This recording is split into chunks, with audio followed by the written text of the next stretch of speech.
elderly care policy making great impact, and I'll pray to God and seek a job for you, Otumfuo tells Alan. And the Ghanaian publisher says this morning that Baumia hails rental assistance novelty.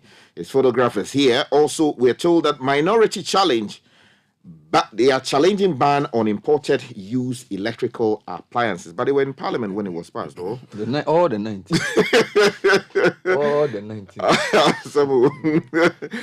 Otumfuo advises MPP flag bearer contestants. We'll tell you more about that.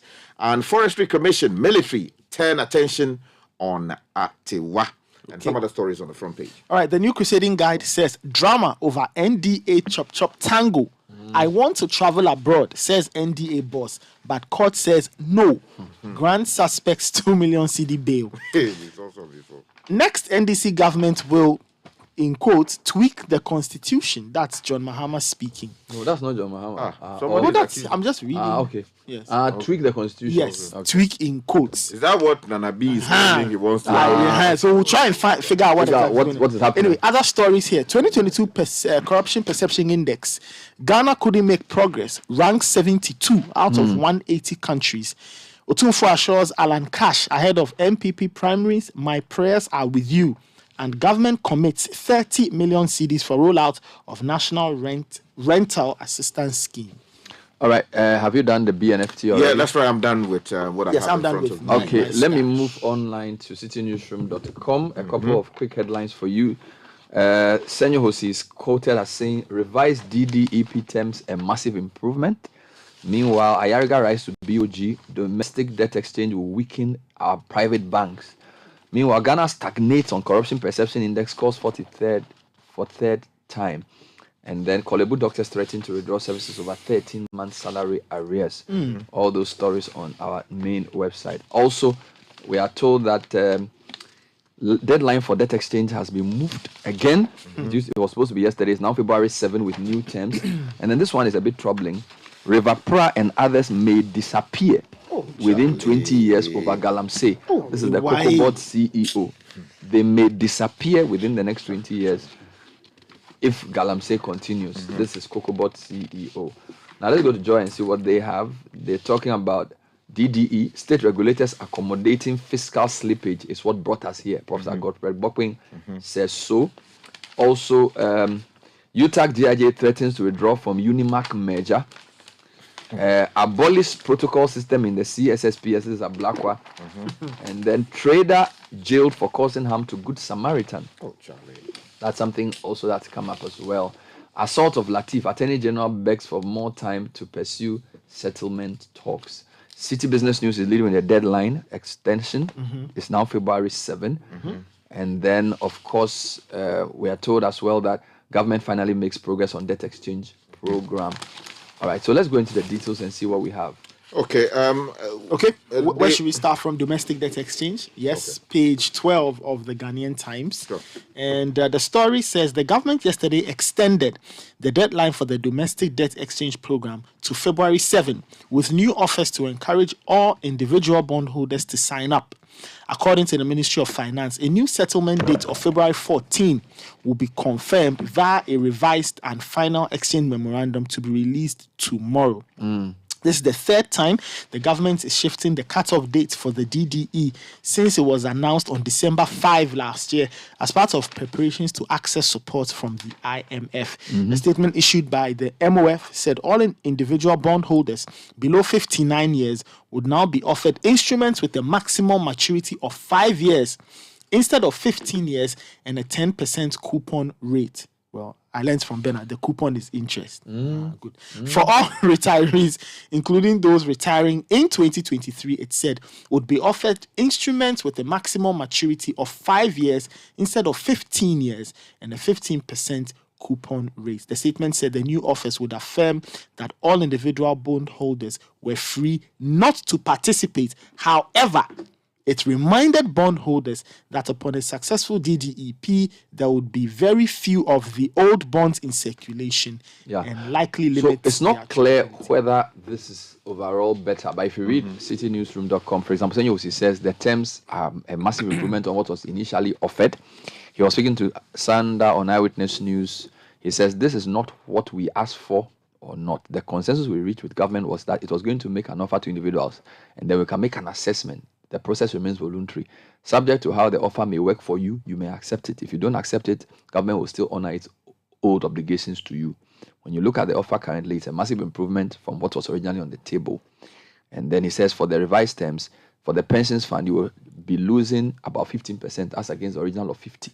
So it depends on how it works for you. It may be good. Another thing you may be looking at is your own market expectations.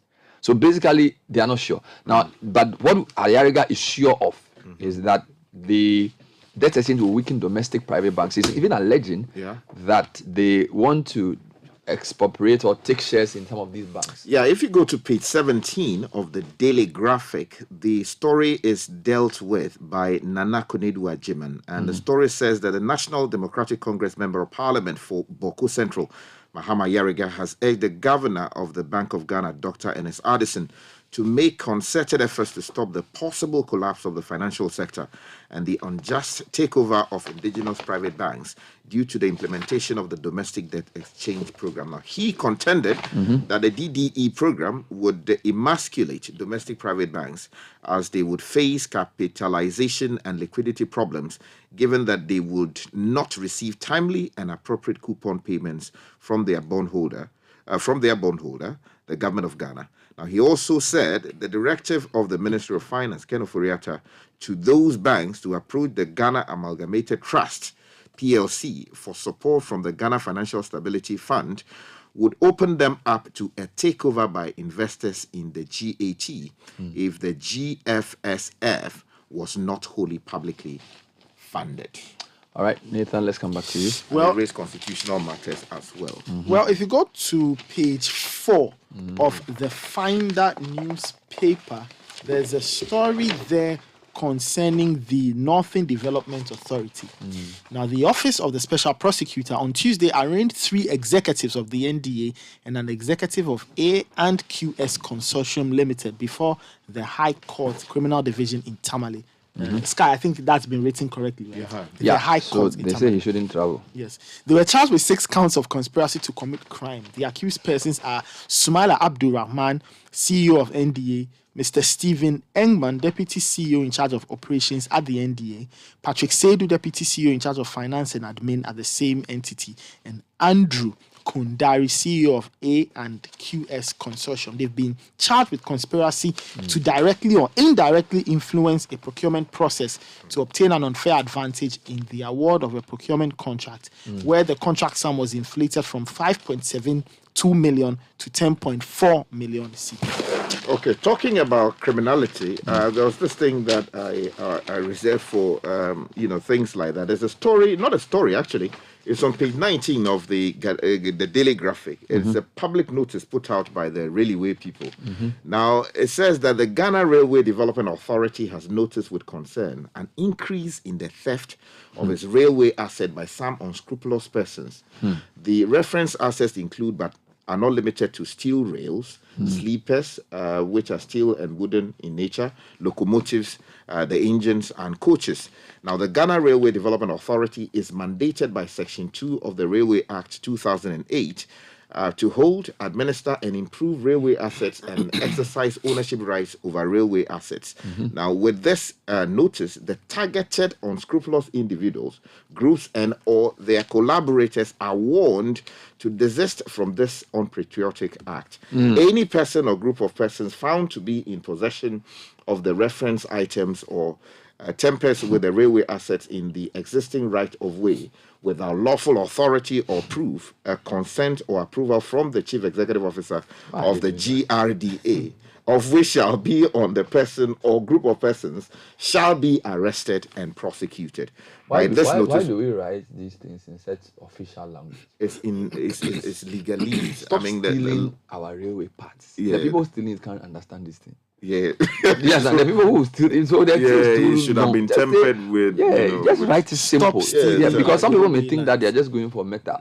But If if you written it, steal it, start then to we'll catch you. Charlie, it's too You'll long. be arrested. And how many people are going to? If I have money to buy a graphic to be reading this thing, will I go and be stealing railway part? Charlie, let's now let's do the rent story. Okay. So there's a big one. Yes, it's on. It's in all the papers. Page 2 of the Finder has it, and it says the much-awaited National Rental Assistance Scheme to provide rent loans to both formal and informal sector workers with verifiable and regular income has officially been launched. The first phase of the scheme, to be implemented with 30 million cedis, will provide eligible Ghanaians with a mechanism to pay low monthly rent. This effectively removes the need for rent advance payment within 6 regions, i.e. Greater Accra, Ashanti, Western, Eastern, Bono East and Northern, before being extended to the remaining 10 regions. Now, the eligible person must be a Ghanaian, possess a valid Ghana card, be an adult of 18 years and above, have verifiable employment and earned income, a verifiable bank statement or mobile money statement, and rent payable must not exceed 30% of the household. Will this be centrally managed or at the district level? Well, this is what. Well, it comes back to yesterday what we're discussing. Okay, let me try and answer give us that the question. Now, details. the management of the scheme has been outsourced to Rent Masters Ghana Limited, a private sector entity which is responsible for the day-to-day ops of the scheme. Which is the question I'm asking. So rental is very local. So yesterday we had a discussion about whether to raise revenue locally or at the central level. This is a place where you would probably decentralize, right? So that you probably would go for some chit or something at your district assembly to help you get whatever help you need. Once you centralize it, it becomes politics and something. So let's hope the design has considered some of these things. Now let me give you 2 stories that are of concern. Kolebu doctors are threatening to withdraw their services on Monday if their 13-month salary arrears are not paid. Now, doctors of Kolebu Teaching Hospital have threatened to withdraw their service by February 13th, so they've given us a 2-week notice if certain conditions outlined to the management of the facility are not addressed.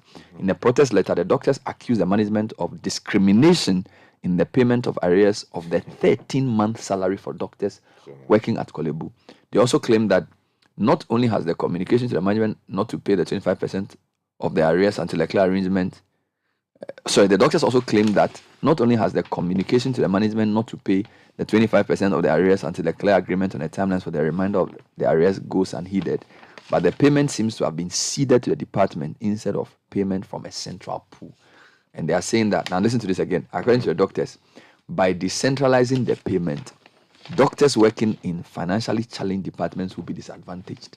So they want a centralization of the payment. Okay. Because maybe if the money comes to a department that doesn't have any money, they may use the money for other things. Now, second story that I thought you should pay attention to, River Pra, others may disappear within 20 years of Galamsey. This is Nia Yokan reporting from Parliament. Cocoa Board took a stand, Public Accounts Committee yesterday. Cocoa Board has predicted that some key river bodies in the country may go extinct in the next few years due to illegal mining activity. Now, this was during the PAC. Joseph Boahinedu bemoaned the devastating impact of Galamsey on cocoa farming. You know, it's interesting how in Ghana, people lamentations and complaints and stating of alarms is the news. You know, because there's supposed to be a whole plan to deal with Galamsey. Government has set up a whole machinery, and yet government officials keep saying if we don't stop Galamsey, things will. It's almost as if they can't do anything about it, but they can. You know, so he's reminding us of what we already know, that in the next 20 years, River Pra and Cobra and Ofin will disappear because there's a lot of silt discharged, and eventually all these rivers are going to disappear, which tells us that in 50 years' time, Ghana will have to import water because the rivers will be no more. Can you imagine that? Can you imagine that? Well, he should let the people in charge of the water thing deal with it. There's a whole Galamsey mining program that they've initiated, Ministry of Lands, Ministry of Environment. There's a whole campaign that has been launched. So please, they should do what they have to do. Okay, Bernard, let me take you to a story concerning the minority in Parliament. Page 3 of the Ghanaian Publisher has the details. Minority challenge ban on imported used electrical appliances. Now, the minority in Parliament has called on government to withdraw its ban on importation of used electrical appliances to allow for further consultation with relevant stakeholders. Now, according to the caucus, the manner in which the legislative instrument LI was rushed through Parliament without adequate consultation and extensive engagement with the various stakeholders was disturbing. It noted that if not reviewed, the ban will not only render a vast majority of those who trade in these appliances unemployed, but would equally have severe economic consequences on the already impoverished Ghanaian. But did this not go through Parliament? Yes, it did. Were they not there? They were there. Did they oppose it? No, not that I know of. Or maybe they've, now that there's dealers have spoken, they have new wisdom. One can always amend his No, because you see, the thing is 19 laws that were passed. So it couldn't have been passed on your blind side. And unless they said something that we didn't hear. Yeah. So who is championing this thing? No, they have John Abdullah. He's a minority spokesperson. We should stop that. you know, fresh. You're not going to do that. Okay, all right. Let's move on. Let's do some politics. Yeah. Okay, now Yes, sir. John Mahama and Nana B. So whatever. Which okay. is which? Yes. Okay, so let me give you the two things. So one, the Chronicle says fear John Mahama. So that's what Henry Nana Boachi So said. let's deal with the one the man himself said first. No problem. Now, the former president, John Mahama, has confirmed what has been speculated on for long, that the next NDC government would amend Ghana's constitution to enable him rule for more than 8 years. Okay. Now, in a response to a question during his recent media engagement in the UK on Voice of Africa, John Mahama stated, amongst other things, that, quote, most importantly, the NDC will look at the constitution again. We have been operating this constitution for more than 26 years. And I think it is time and I think the time has come for us to look at it again and do some tweaking in order that we can have a proper constitutional environment in which we can grow the economy. He goes on to say, quote, we have a 4-year term like they have in America, not like other countries where they have a 5-year term. And there's very little you can do in 4 years. End quote. So they use that to say that Now, so he should come and clarify. So then Because you have the Nana B context saying then that, becomes- he had been saying it, that John Mahama wants to amend the constitution. And he, Nana B, says, according to his own digging, that is why the NDC kicked out Haruna Idrisu and Muntaka, because they were not in favor of these proposals. Talk about No, they do political mathematics. Anyway, I'm sure the spokespersons will come and clarify. I wanted to take you international. Nigeria is facing a severe fuel shortage, which could even affect its elections. But Dangote oil refinery, is it not on stream? Now, according to the INEC boss, fuel scarcity may affect election logistics. All right, the election chief also urged the transporters to be neutral and non-partisan as they commute INEC staff to and from polling units. Then if you go to, so that's on channels, if you go to Premium Times, listen to this. Fuel scarcity, nobody is indispensable. Nigeria's military chief warns oil marketers. The thing has become serious. Is it artificial?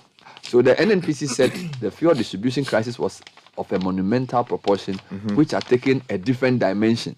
Now, Nigeria's Chief of Defense Staff, Lucky Irabo, Tuesday warned that the petrol scarcity across the country had become a national or had become a security concern, and nobody was indispensable in bringing a solution to the problem. We don't know what he means by that. Mr. Irabo, an army general, stated this at a meeting between oil regulators, security chiefs, and petroleum marketers. The challenge of availability of fuel across the country has risen to a proportion that it had become a concern for the defense and security of our country. He said, the government is not handicapped, and I need to indicate that there are alternatives and nobody is indispensable. Now, at the event, okay, there are other issues that was raised. Now, so they are raising issues around security concern for elections. And the indispensability, I don't know whether they are saying they will go and bring the oil themselves or whatever, but it's a matter of concern. Now, PURC has raised our tariffs. Electricity tariffs will start going up today, 30% for those who don't know. And nobody's complaining. Can you imagine? And Ghana Water is 8%. I think the Ghana Water one is more tolerable. But the ECG one there, no. Well, again, I would say it's like minority. This thing was discussed and raised and all of that. And people were didn't hear concerned any about. opposition. No, they were concerned about the money they are taking from us. It's the same thing. Ghanaians from today, Wednesday, February 1, will pay more for electricity and water as the PURC announced increments take off. Now, January 16, PURC announced the increase of 30% and 8.3% respectively. They cited depreciation, soaring inflation, issues to power generation as reasons for the increment. In a release issued by the ECG, the power distributor said it has catalogued all unit consumption and expected costs in a reckoner, which clearly explains how the tariff is applied and billed. Please note that individual customers' tariff packages increase will depend on customer classification and consumption category. The reckoner will be on display at all our district and customer service centers nationwide to guide customers on 30%. Do you know how much that is? 30% too. Yeah, man. 30%. Meanwhile, January salaries have no long land yet. 30%. ECG and Ghana Water have pledged to improve services. Charlie. They should not annoy me. They've been collecting the increases. No improvement. They haven't increased in a long time. I will come back to that. This is the Citi Breakfast Show, the city's biggest conversation. You know, Papa, see that? And it's rickety car. Hey, Papa! Papa! Bobo!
You're tuned to the Citi Breakfast Show. GOL is proud to be associated with the Citi Business News.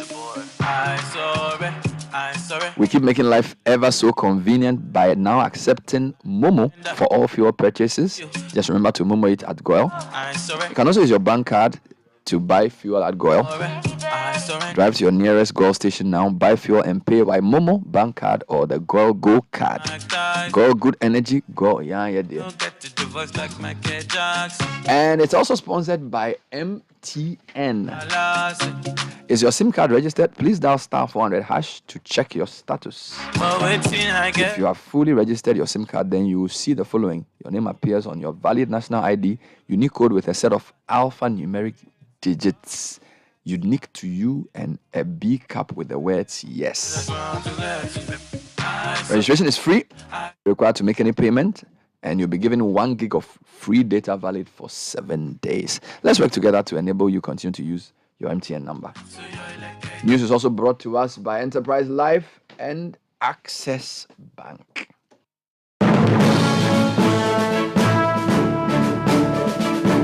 Nathalie Ajaho is here with the news. Good morning. Good morning, Bernard. Hello and welcome to the breakfast edition of Citi Business News, proudly brought to you by MTN, GOL, Enterprise Life, your advantage, Access Bank, more than banking, and powered by your most comprehensive business news website, citibusinessnews.com. Coming up, individual bondholders urged to thoroughly analyze new terms of domestic debt exchange before signing on to it, and business community cast doubt over Bank of Ghana's efforts at fighting inflation.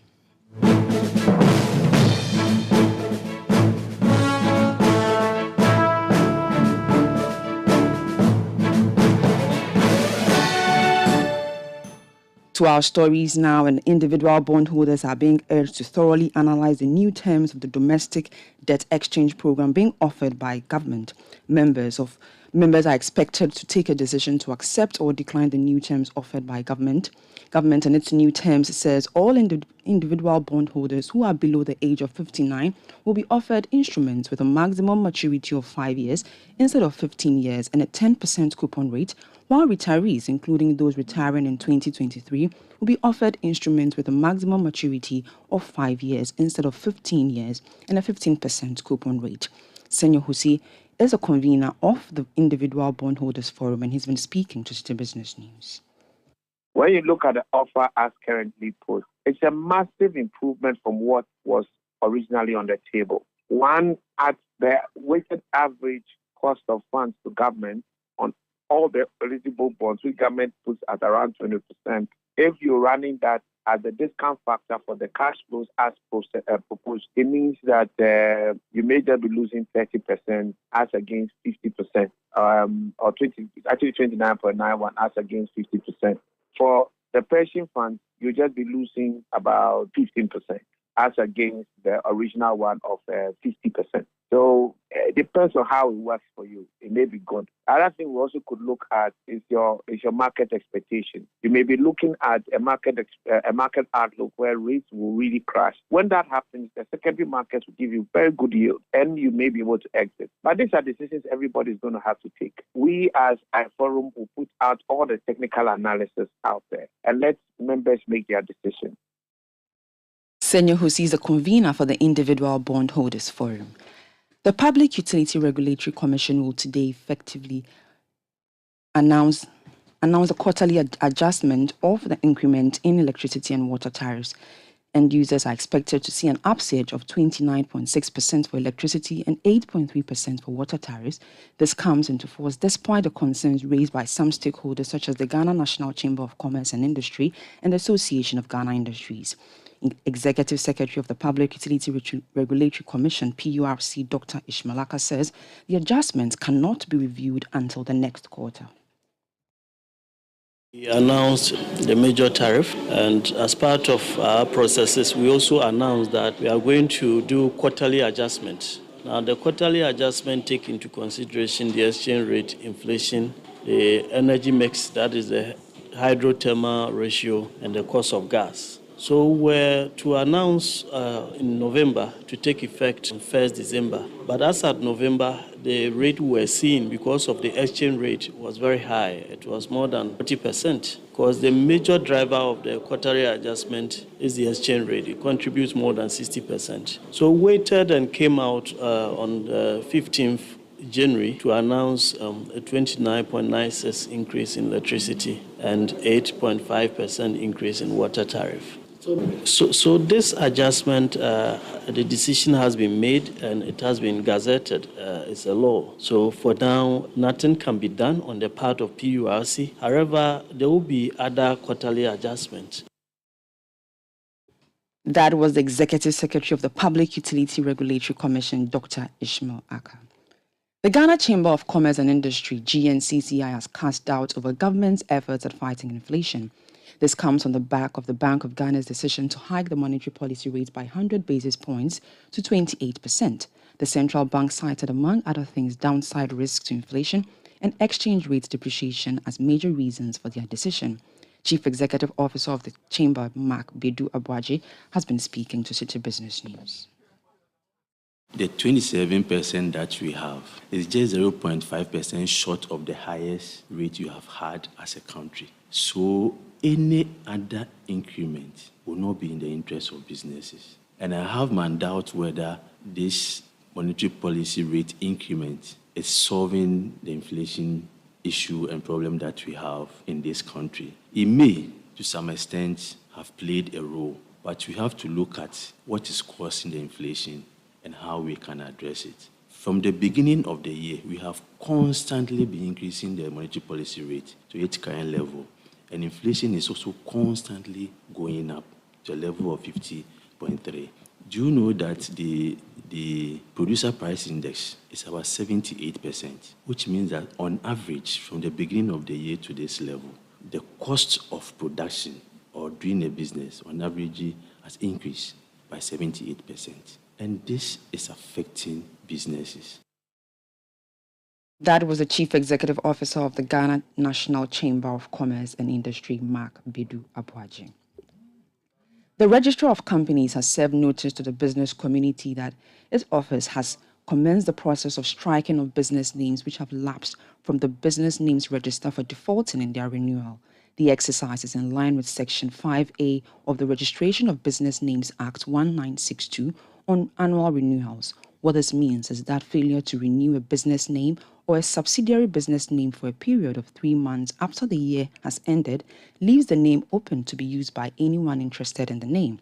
The ORC notes that to avoid such business names falling into the public domain and for anyone of interest to use it after it has been struck off the business name register, all business name owners are entreated to renew their business names before the end of April 2023.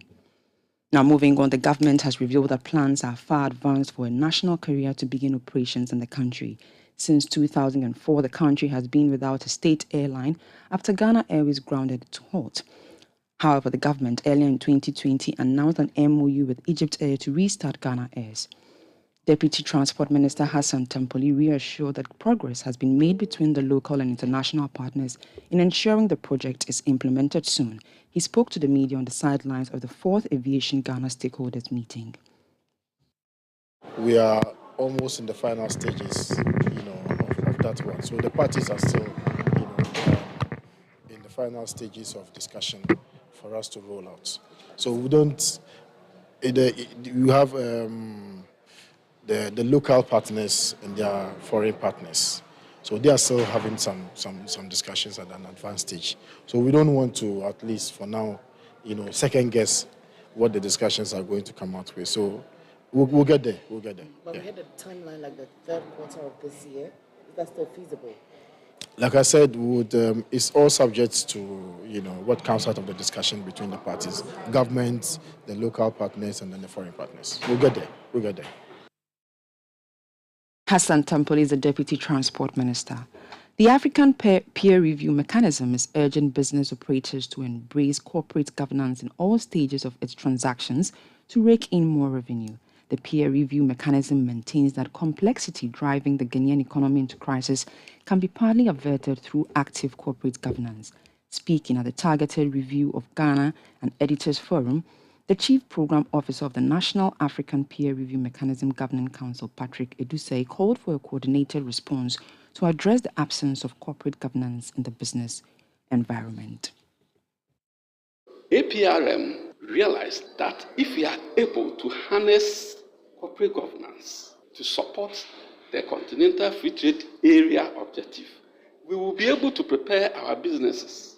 Most of the time, the corporate governance laws are made for big companies. And in the end, the big companies are the ones who are able to run their businesses well, make more profits, and then when they sell and they make their profits, most of them multinationals from outside, they carry all the dollars outside. So why don't we also build the corporate governance culture in our small businesses? And when they do that, they will be able to generate more income and make more profits. And as they sell more foreign exchange.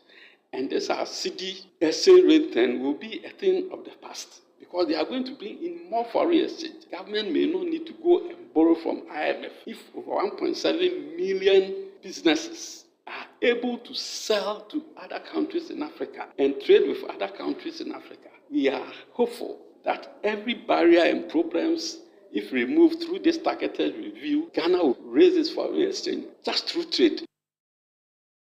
That was the Chief Program Officer of the National African Peer Review Mechanism Governing Council, Patrick Edusei. Now on the interbank foreign exchange market, where banks trade amongst themselves, the dollar gained 1 peso and is selling at 10 cedis 80 pesos.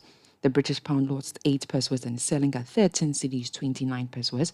The euro remained unchanged and is selling at 11 cedis 7 pesos. However, at some forex bureaus within the capital, the dollar is selling for 12 cedis 70 pesos. The pound is selling for 15 cedis 60 pesos and the euro for 13 cedis 50 pesos. Let's now join Gillian Hammer of Data Bank for more on the topic, the fundamentals of financial planning, identifying your needs and wants.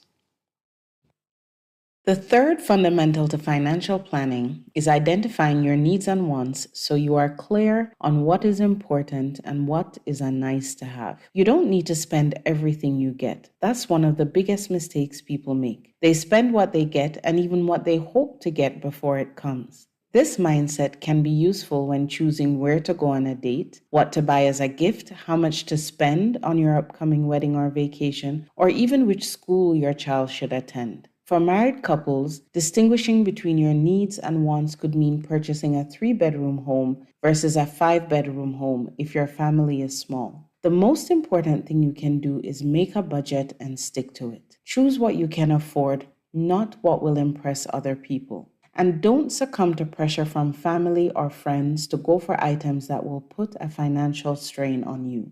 People take big loans just to match what they often see on social media and then are in debt for years after. However, the same people who are making you feel like you should have or be more will not help you pay off your debt when it is time. Be real about what you have, what you need, and what you want, and then spend accordingly. That was Gillian Hammer of Data Bank, and that does it for the breakfast edition of City Business News, proudly brought to you by MTN, Goil, Enterprise Life Your Advantage, and Access Bank More Than Banking, and powered by your most comprehensive business news website, citybusinessnews.com. My name is Netilinete Achahu. Have a good business day. I nearly gave up on driving.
Yeah. A lot has changed about the So, I don't know. And when we finish our new office, Charlie, they say right now, we are doing infrastructure development. See, we are 24 points. Same number of points as Kotoko, just a point behind the Diana Stars. Yeah. You know, so this league is there for the taking. It is actually. It is. It's there for the taking. If you are hard to folk, you only think about winning the league. Everything else is a failure. So 3 p.m. today, Legon Cities will take 3. Yeah. It's 3 for 3. They will take. Is that what they call Aquili? Yeah. No, Ayoko. But how does he even come up with those things? I don't even understand. I guess, guys, the first born, one is Aite. Yeah. 2 is Ajoko or something. And he has used it to name his own thing.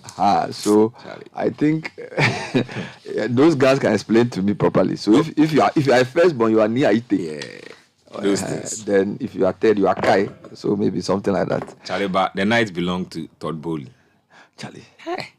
See, 94th minute screamer. Charlie. From out of nowhere. Enzo Fernandez. No. But I'm happy for Kamaldeen Sulemana. He's gone to Southampton. Big deal. Know, once you're on the EPL, the media coverage of your career changes. And we all know Kamal. You know, Kamal didn't get... The World Cup favored... what's his name? Kudus, yeah. But you know, we know Kamal is also good. Yeah. So let's see this is his chance. I'm telling you, let's see what he does. And I'm sure Salisu being there already. That's why he chose them over Everton. So those of you who don't know, Ghana's Kamaldeen Sulemana is going to Southampton. We'll see how that happens. Anyway, kickoff is next. Benjamin Ketia is here. Kickoff is brought to us by Lesheho. If you're a private school targeting to buy a school bus sometime this year, don't wait when it becomes more expensive. Apply for a competitive school bus loan with convenient payment terms. Call Michael on 057-411-7851 and let's do it together. Lesheho, let's improve life.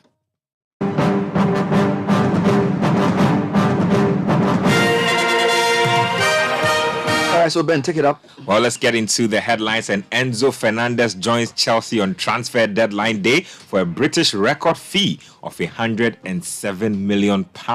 Ghana's Kamaldeen Sulemana also has completed his transfer to Southampton from French side Rennes, and Man United take on Nottingham Forest in the second leg of the Carabao Cup semi-finals.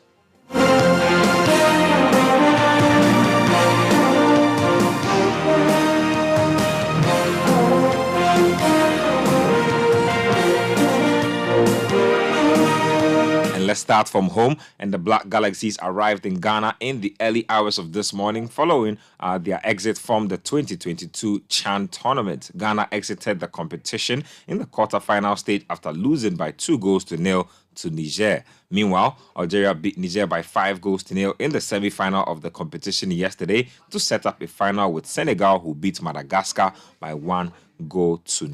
Let's get to some other stuff. And Black Stars attacker Mohamed Kudus says scoring against South Korea at the 2022 World Cup in Qatar is one of the biggest highlights of his career. According to the Ajax midfielder, the support he has received from Ghanaians motivates him to continue to give his best. Yeah, it's one of the biggest highlights. When World Cup is playing, that's all that we talked about in the country at that moment. So especially for this game, I think it was really nice to see the country really on different energy. You can see the impact football really has on the people. Almost every single person in Ghana was watching Ghana games at the World Cup, and I'm sure it's the same here as well. So it's just nice that I'm in a position where I can make people happy from the work I do. So that's really a big motivation, to see all these people cheering and supporting me.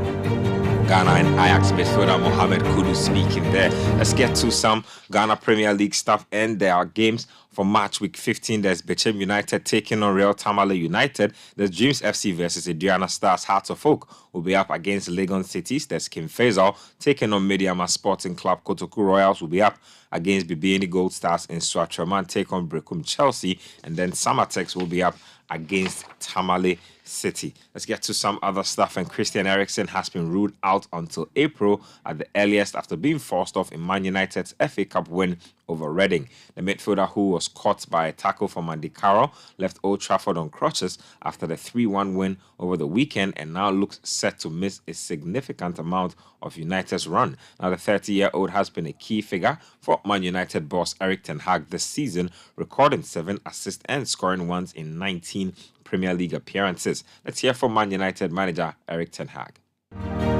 Of course, he's disappointed about, we are disappointed about, but that's happened in top football. It shouldn't have happened, but it did, and you have to deal with it. He's obviously been a very important player since he's arrived. So for coming out at deadline day, it's difficult, and you can't make policy on such bad injuries. But we have players in the midfield department, good players. We also we have players who can fill the gap.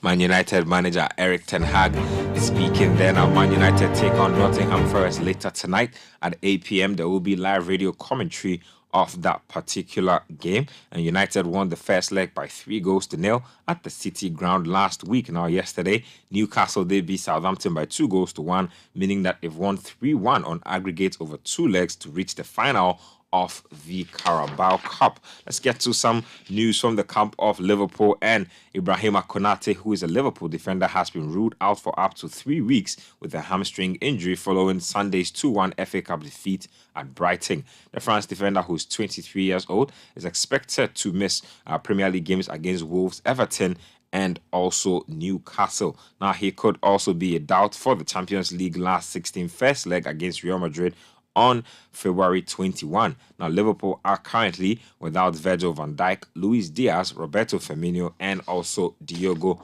Jota. So that's what's going on as far as Liverpool and Konate are concerned. Let's get to some deadline day business that was completed and those that were not completed. Now, Chelsea, of course, are the cream of the crop. They agreed a £107 million British record deal for Argentine midfielder Enzo Fernandez from Benfica. Now, he has completed his medical and will soon be in England to be unveiled. Now, Kamaldeen Sulemana also has become the biggest mover as far as Ghanaian transfers are concerned after he joined Southampton until 2027 from Rennes for an undisclosed fee. He also had offers from Everton and RB Leipzig, but decided to join the Saints. Also, Keylor Navas has joined Nottingham Forest on loan from PSG with no option to buy. Manchester United were also busy. They completed the signing of Bayern midfielder Marcel Sabitzer on loan with no option to buy. Now, Hakim Ziyech's loan move to PSG from Chelsea collapsed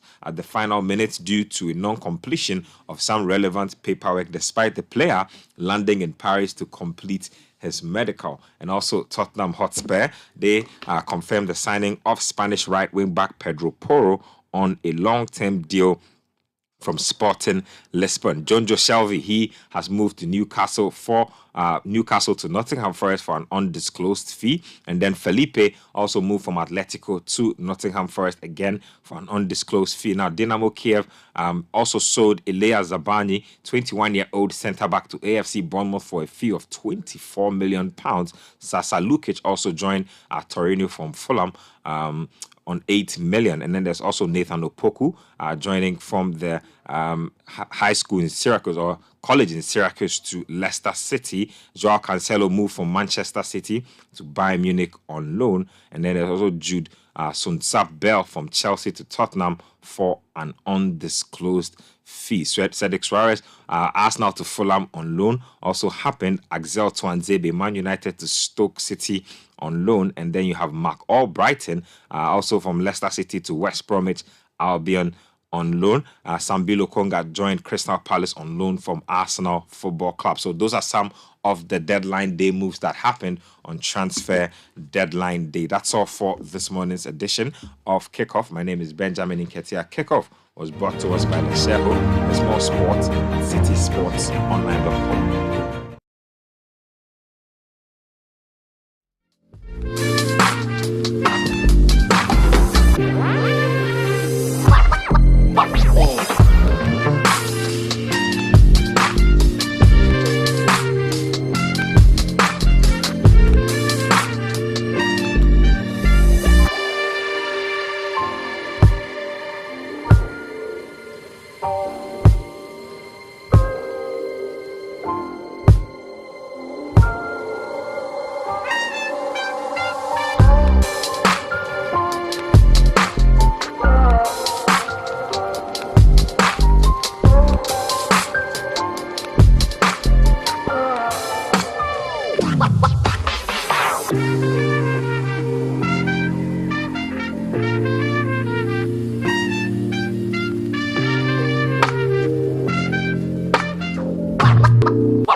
And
I also want to wish a very good friend of mine, Apostle Ellis Otu, a happy birthday to you.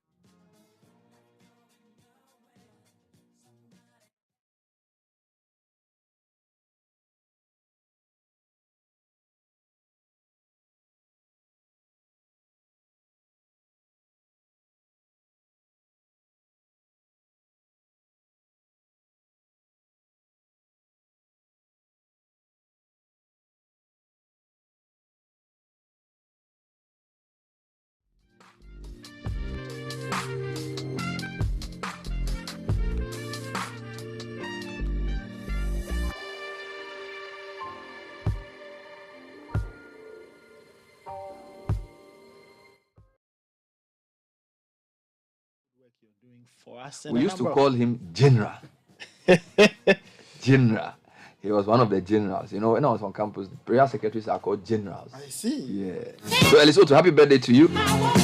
And belated happy birthday to our former colleague Abena Nyameche Ampedu. 1st February. Yeah, yesterday was her birthday actually. But yesterday, January. But yesterday we couldn't do birthday. So Abena, happy birthday to you from me, from Gina, from Zoe, for the US Embassy. Yeah, Charlie. Just wait for the run things. The run things. You know. They pull strings from the back. So, Abena, happy birthday to you, and from your husband and your daughter as well. Yeah, Abena. And let me say good morning and happy birthday to Miss Eugenia Atiogbe of Medina Estates. You mean so much to us, and we love you so dearly. Relish your day and enjoy every bit of it. It's coming in from Jacob, Jaden, and Jadeline.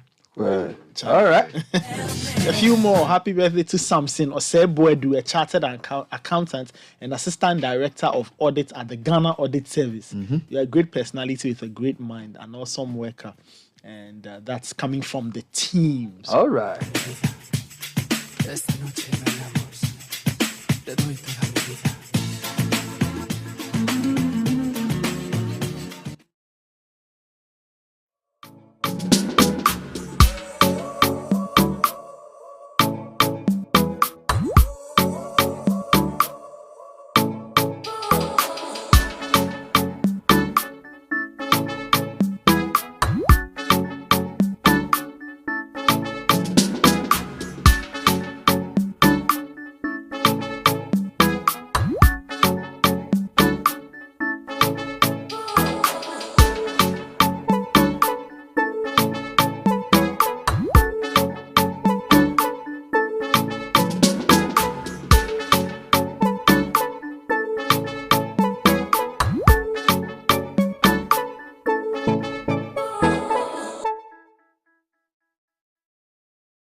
You know, and shifting cultivation. Exchange part 1 to 5. So I'm going to speak to so what we've seen is the bankers have accepted it, the securities industry have accepted it, the insurance people have accepted it, the individual bondholders have not accepted it yet. Now, the part I want to unravel is when the securities industry accepted the debt exchange, there was a bit of uncertainty about what will happen to members of collective investment schemes, because the securities industry includes firms that also manage collective investment schemes. Now, what has made the situation a bit fluid is that the individual bondholder forum includes members of collective investment schemes because they want to be considered as individual bondholders.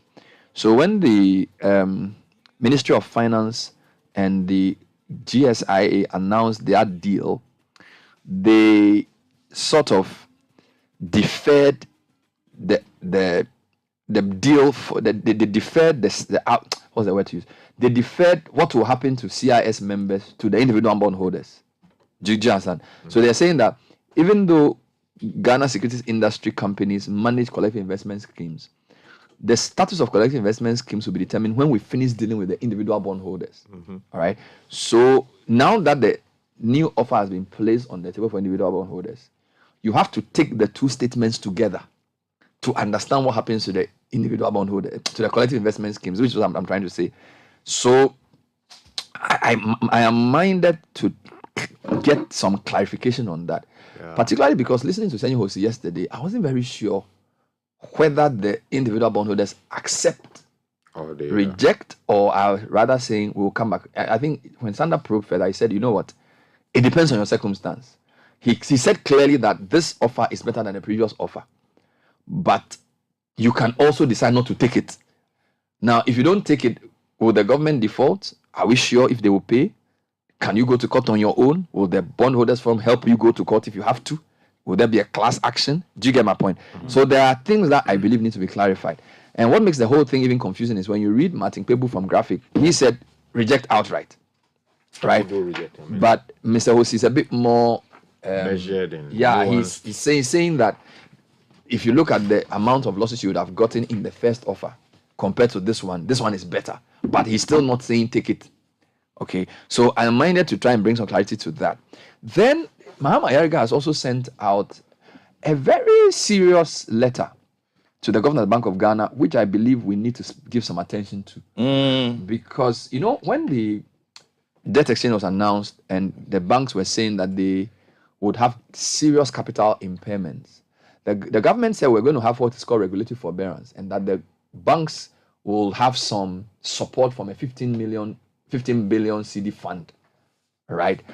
And apparently the details of the way that fund is going to work is what is raising concern for Ayariga and his colleagues in the minority. So I'm going to try and understand the concern and see where that leaves us.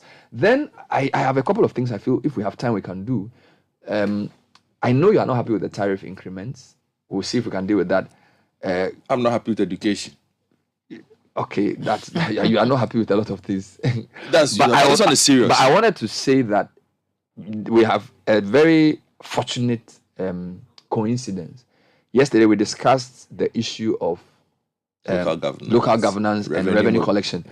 GRA is on the show today. Oh, sir. GRA is on the show today. So I don't know whether they had planned it earlier. Fred tells me they had already planned it, but that's good.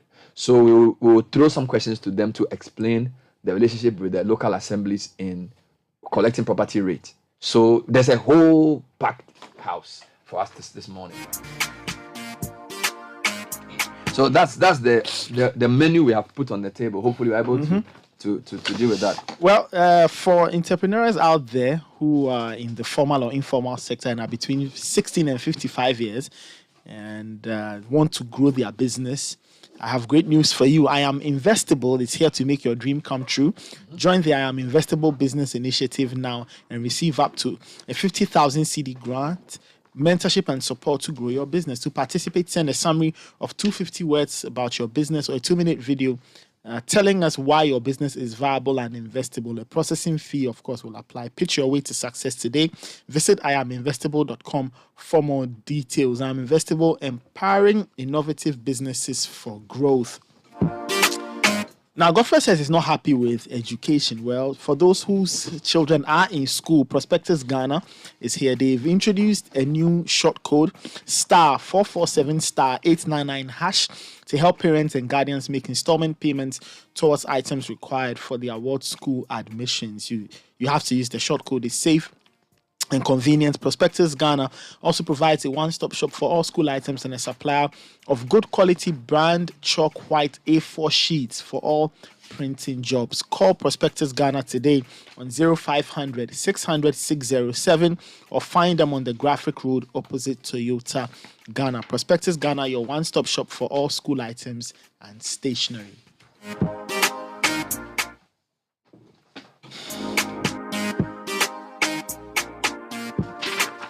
Now, a global standard luxury wristwatch made right here in Ghana for that special someone with their name customized in it. Well, that's what I call a timeless gift. Caveman Watches is giving a whopping 50% discount on the cost of customizing a name inside any of their luxury watches for any purchase above 2,000 cedis this season.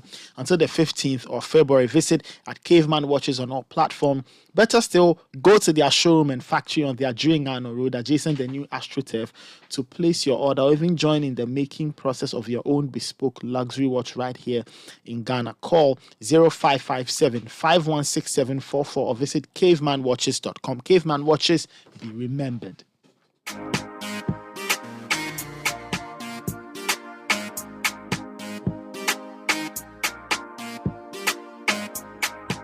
All right, so let's read two statements for you. The first one is dated January 27, and the second one is dated January 31. The first one was jointly signed by the Ghana Security Industry Association and the governor. That's and Mr. the Kise Antonio's people. Yes, but this was Winston Nelson. If you have the statement, if you can read it for me. Okay, so the statement says the government of Ghana and the Ghana Securities Industry Association have reached an understanding on the terms of participation by capital market operators in the domestic debt exchange program. The agreement entails A, extending the improved terms of the domestic debt exchange program agreed with the banks to all GSIA members. B, collective investment schemes, CIS, and individuals who hold bond in trust accounts with Securities and Exchange Commission approved firms will be offered any enhanced commercial terms agreed with or exemptions granted to individual bond holders. C, the government commits to providing support to GSIA members impacted by the DDEP via both the liquidity and solvency window of the Ghana Financial Stability Fund.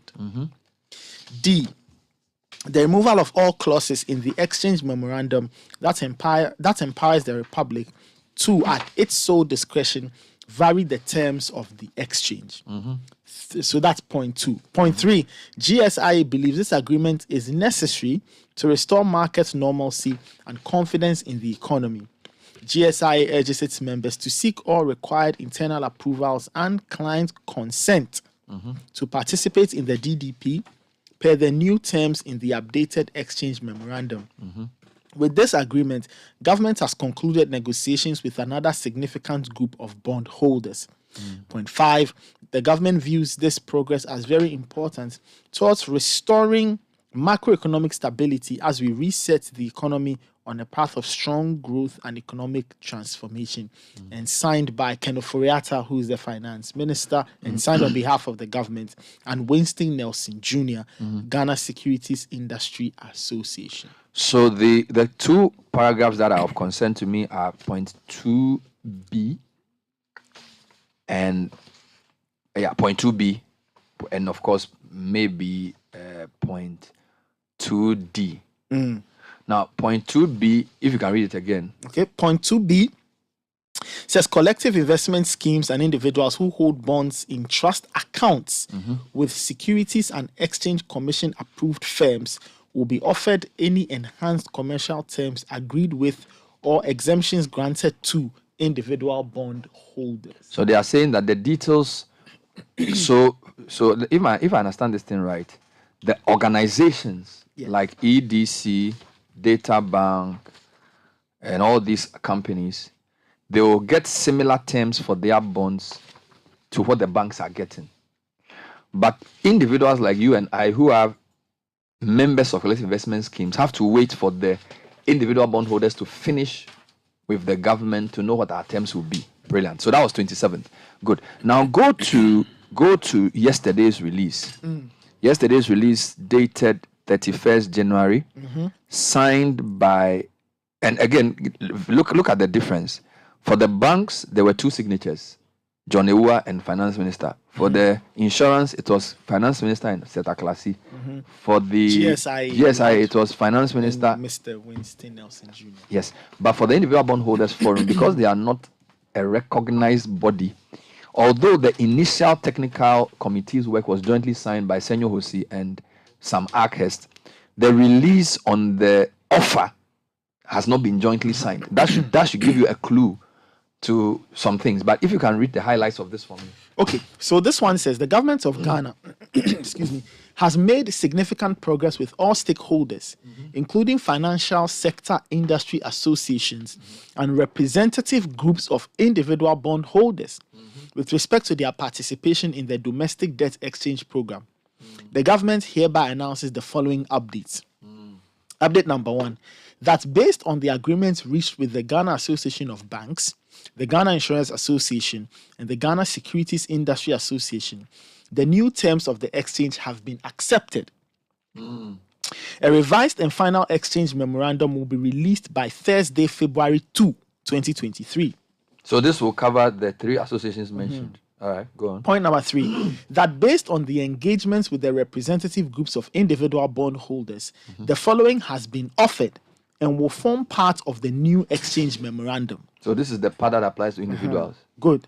Point A, an affirmation that all bondholders are free not to participate. All individual. Yes, all individual bondholders are free not to participate. Point B, however, upon a successful DDEP, there will be very few of the old bonds in circulation and likely limit its tradability. After a successful domestic debt exchange program, there will be very few of the old bonds in circulation and likely limit their tradability.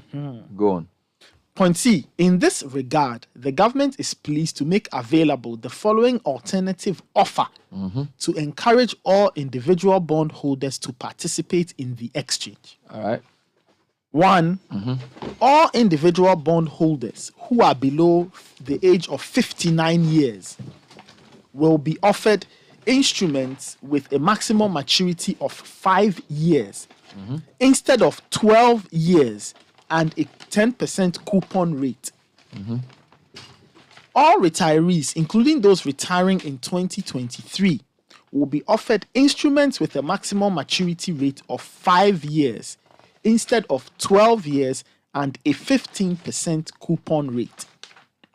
So to get this clear, people who are aged below 59 will get a maximum maturity of 5 years instead of the original 10, 15 years. Instead of the 12 years. And the coupon rate will now increase from 5 to 10. Yes. All people who are retirees, 59, above 59, will be offered the same 5 years, 12 years, but the coupon rate will be higher. So older people get higher coupon than younger people.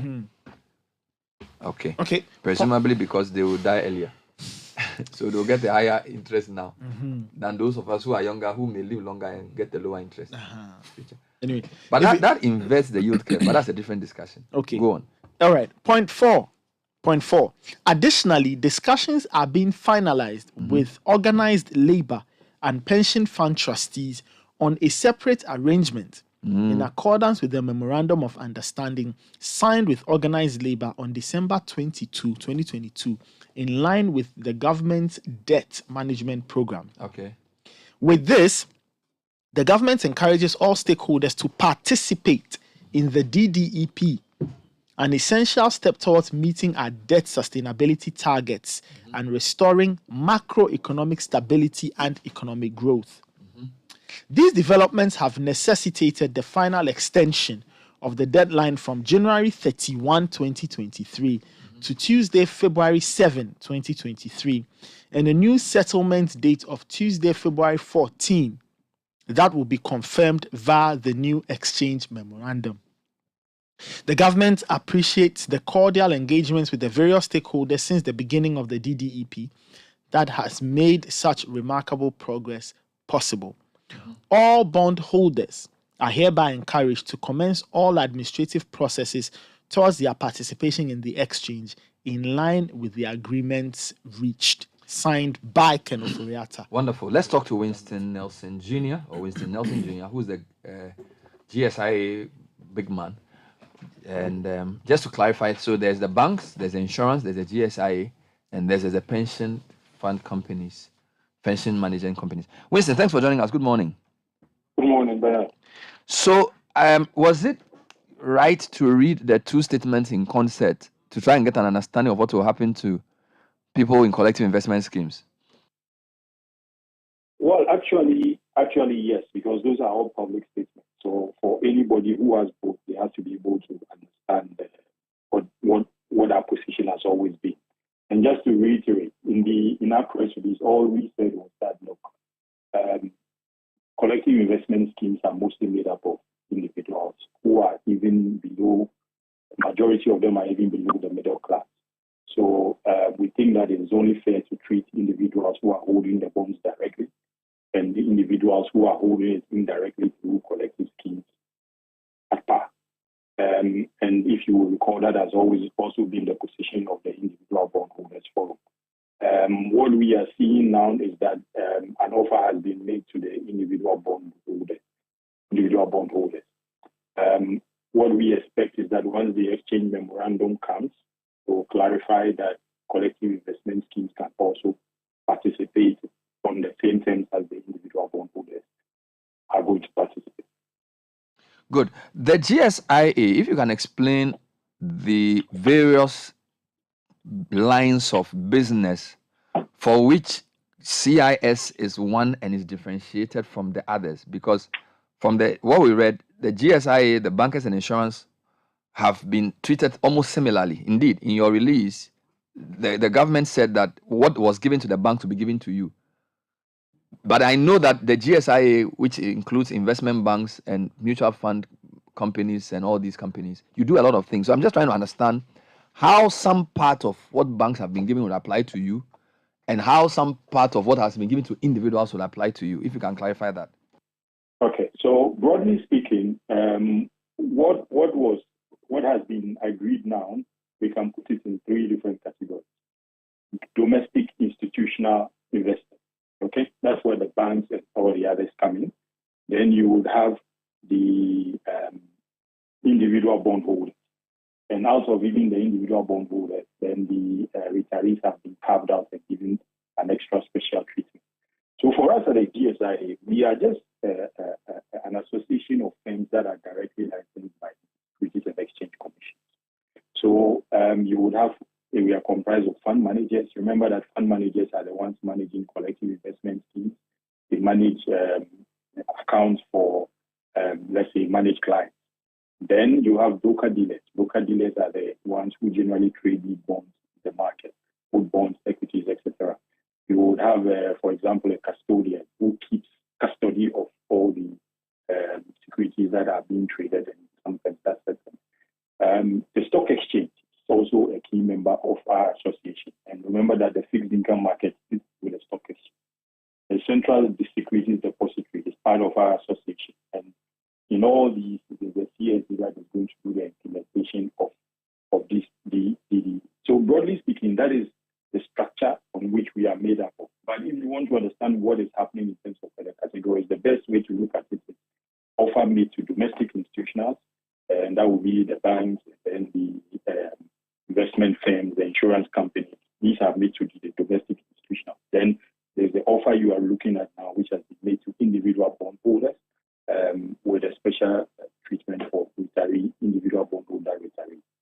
Wonderful. So, to the extent that GSIA members are domestic institutionals, the regulatory forbearance that banks will get, presumably you would also get some. The funds that have been made available to help with liquidity and solvency and all those things, presumably will apply to you as firms. Is that the understanding? Well, that is the understanding. What I need to clarify on that level is that the banks would have their forbearance coming from the central bank, which is the Bank of Ghana. The securities industry fall under the Securities Industry Act, and therefore for us, we have to do our own direct negotiations of whatever forbearance comes through with the SEC. So there will be some form of differences there based on our structure and based on our capital requirements and what we do. Our forbearance would definitely be slightly different from what you see from the bank. And then definitely with the agreement with the ministry, we will have access to the Financial Stability Fund and then the Solvency Fund if need be. The Financial Stability Fund is mainly to enhance liquidity, which is a key thing for our segment of the market. Companies that need liquidity can access it just to provide that form of liquidity. And there's a process that you can go through. The Solvency Fund is really for companies that are probably becoming a bit distressed because of this whole Okay, exchange. fair enough. Now, the second statement that the minister released 31st sort of answers a question that I had been grappling with a long time ago, whether members of collective investment schemes could be treated as individual bondholders. By the 2 statements, it's very clear that the finance ministry intends to treat them as individual bondholders, which is good. What is not clear to me, though, is if you've differentiated between above 59-year-olds and below 59-year-olds in terms of the interest rate you are giving them, so that for people who are older than 59, you are giving them interest rate of 15, and those who are below 59, you are giving them interest rate of 10. But the tenor is still the same. My question is, the way you people manage your collective investment schemes, there could be 300,000 people in one scheme with different people. Godfred is 29, Bernard is 36, Kofi Mensah is 96, all in the same scheme. So if you're a fund manager managing, say, the M fund, are you going to disaggregate the yield of the fund on the basis of age? I want to really know how this is going to work in practice, because the collective investment scheme is a pooled resource, if you understand what I'm saying. So how are you going to apply the age differential to a thing that has been the whole idea of a collective investment scheme is to merge, or it's the concept of pooling resources, because we don't have too much money to go on our own. So we've come together under this big umbrella you've created, and you're using your expertise to decide on what to mix into the thing. So how is a typical fund manager this morning going to interpret this release? I think one key thing you should notice that when the release came out, these questions came out from the came to our association from our members, and we have reached out to the ministry to clarify. I agree with you that administratively it will be a challenge to try and be applying both, because the bonds are held in the name of the fund. So it is a fair point, but we have reached out to the Ministry of Finance to clarify that between these two options they have given, where exactly was their intention of where collective investment schemes fall. You should note that the pensions, even though they are the retirees, even though they are individual bond holders, for one reason or the other, I think they just try to treat them separately, like take them out of the individual bond holders and treat them in a much different way. So I think by the time on Thursday, when the memorandum comes out, this question should be answered clearly. And what further complicates the issue is that, from what the individual bondholder forum is saying, if 3 members of a collective investment scheme, 2 of them decide to opt for the exchange and one says, I don't want to opt for the exchange, again, there has to be some disaggregation, right? Because if I'm being treated as an individual, I can say, even though I'm a member of the M fund, I don't want the debt exchange. So then they'll have to ring fence or take out my part of the scheme, and then those who are left will be treated. Do you get my concern now? It's very complicated. How?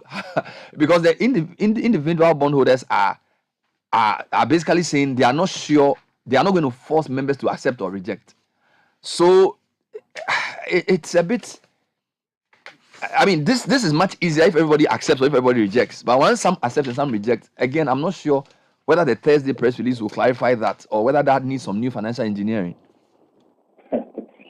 Okay, so Bernard, you have to recognize that the individual, for a collective investment, there's a fund manager who really just generally makes the decisions for the fund. And the fund manager has a board who also seconds or authorizes decisions to be made for the fund. What I suspect is that the EISs will reach out to their clients to gauge what the move is. Generally, in these are all companies, and generally, you know that some key decisions you can just take what the majority thinks, and then you can go along with it. So I think that the fund managers will definitely have a way of doing it. This is not the first time this thing has come up. They have been reaching out to their clients, and once the memorandum comes out, they will definitely know how they are going to process this. Look, trying to segregate and take this one out and put this one back, it's just going to be an administrative nightmare. You understand? In the same way that the whole DD, even without putting them to individuals, some will want to participate, some may not want to participate. But at the end of the day, the fund has to make a call. That's in the best interest of the fund and all its members. That's why they are trying to share. All right, so we wait for Thursday. Thank you for the clarification so far, Winston Nelson Jr. Have a good morning. Thank you, Bernard. He is with the Ghana Securities Industry Association, explaining and clarifying and confirming some of the points. It's 8 o'clock, tech and social media trends. Coming up next, brought to us by Carl Bank. Reactivate your Carl account this holiday season and get more value. Get free access to your short code or to our short code service, *771#, to CalNet and to Cal app when you reactivate your Cal Bank account between now and January to stay on top of your account. To learn more about how to conveniently reactivate your inactive Cal Bank account, call us on 0800 500 500 or chat with us online on our social media platforms and on WhatsApp. You can also email us at customercare@calbank.net. Cal Bank, forward together. Segment is also brought to us by Vodafone. Nathan, please give us the segment. Well, yeah, there's so many things trending. Deadline day. So yesterday was the last day of the January transfer window. So deadline day and all the offshoots. So you have players like Enzo Fernandez trending, Sabitzer is trending, Financial Fair Play is trending, Hakim Ziyech. So several spin-offs of the transfer deadline day. Of course, the biggest story is Jorginho going to Arsenal from Chelsea. Chelsea signing Enzo Fernandez to break the British transfer record, How much is £105 million. £105 million. So Wow. that's really what's happening. Financial Fair Play is equally trending as well. Fabrizio is trending. Of course, Fabrizio Romano, the transfer insider, Italian journalist as well.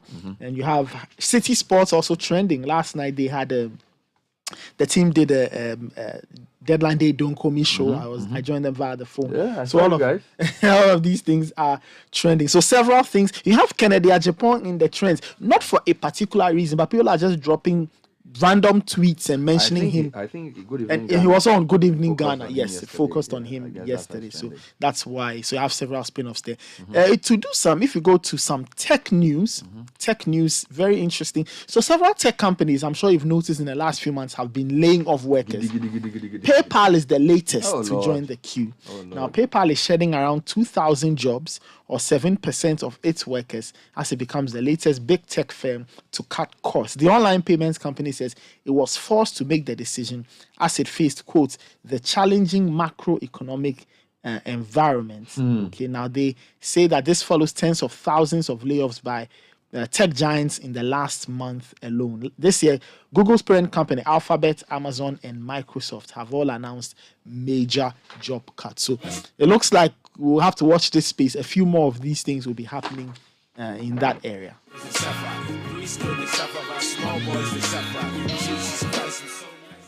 Massa, make what make you go. We need to go to the bank first before we go and pay for the things. Time no day like that too. Relax. Everything there in my hand inside. Massa, we need to get the cash. Forget the cash. See, transfer, payment. I dey use the Cowbank app. No stress. That's slow for me. I still forgo my bank. I don't have account for I Cowbank. say forget the cash. Even without an account at Cowbank, you can download the app, sign up, and connect your mobile money wallet or debit card. And you can make your payments too. Hey, I just signed up. Enjoy the convenience, safety, and freedom of the Cowbank app. Whether you have an account with Cowbank or not, all options are open to you, including scan to pay. Download the Cowbank app now. Forget the cash. Feel like I for just open account for Cowbank. On the app, no. Cowbank, forward together. Cowbank, forward together. One gunner, pit. Just one gunner.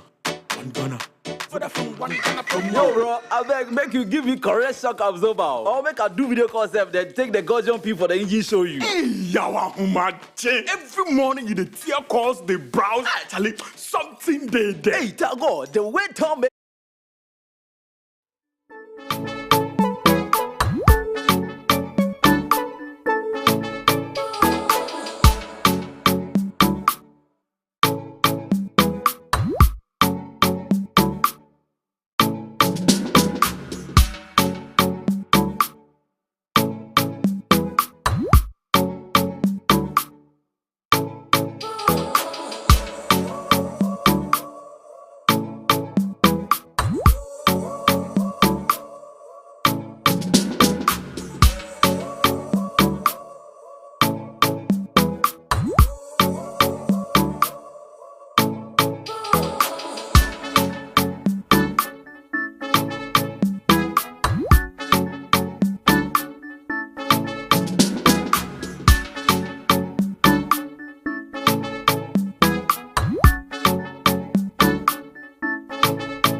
was keeping me through the days in the cold. Oh, we are like Charlie. No, Charlie, what about you, pa? You know what's interesting? Yeah. You know, this song is in I forget the language, but it's you don't know the words, but because of where you are from, you can relate. Yeah, the power of language. I'm telling you.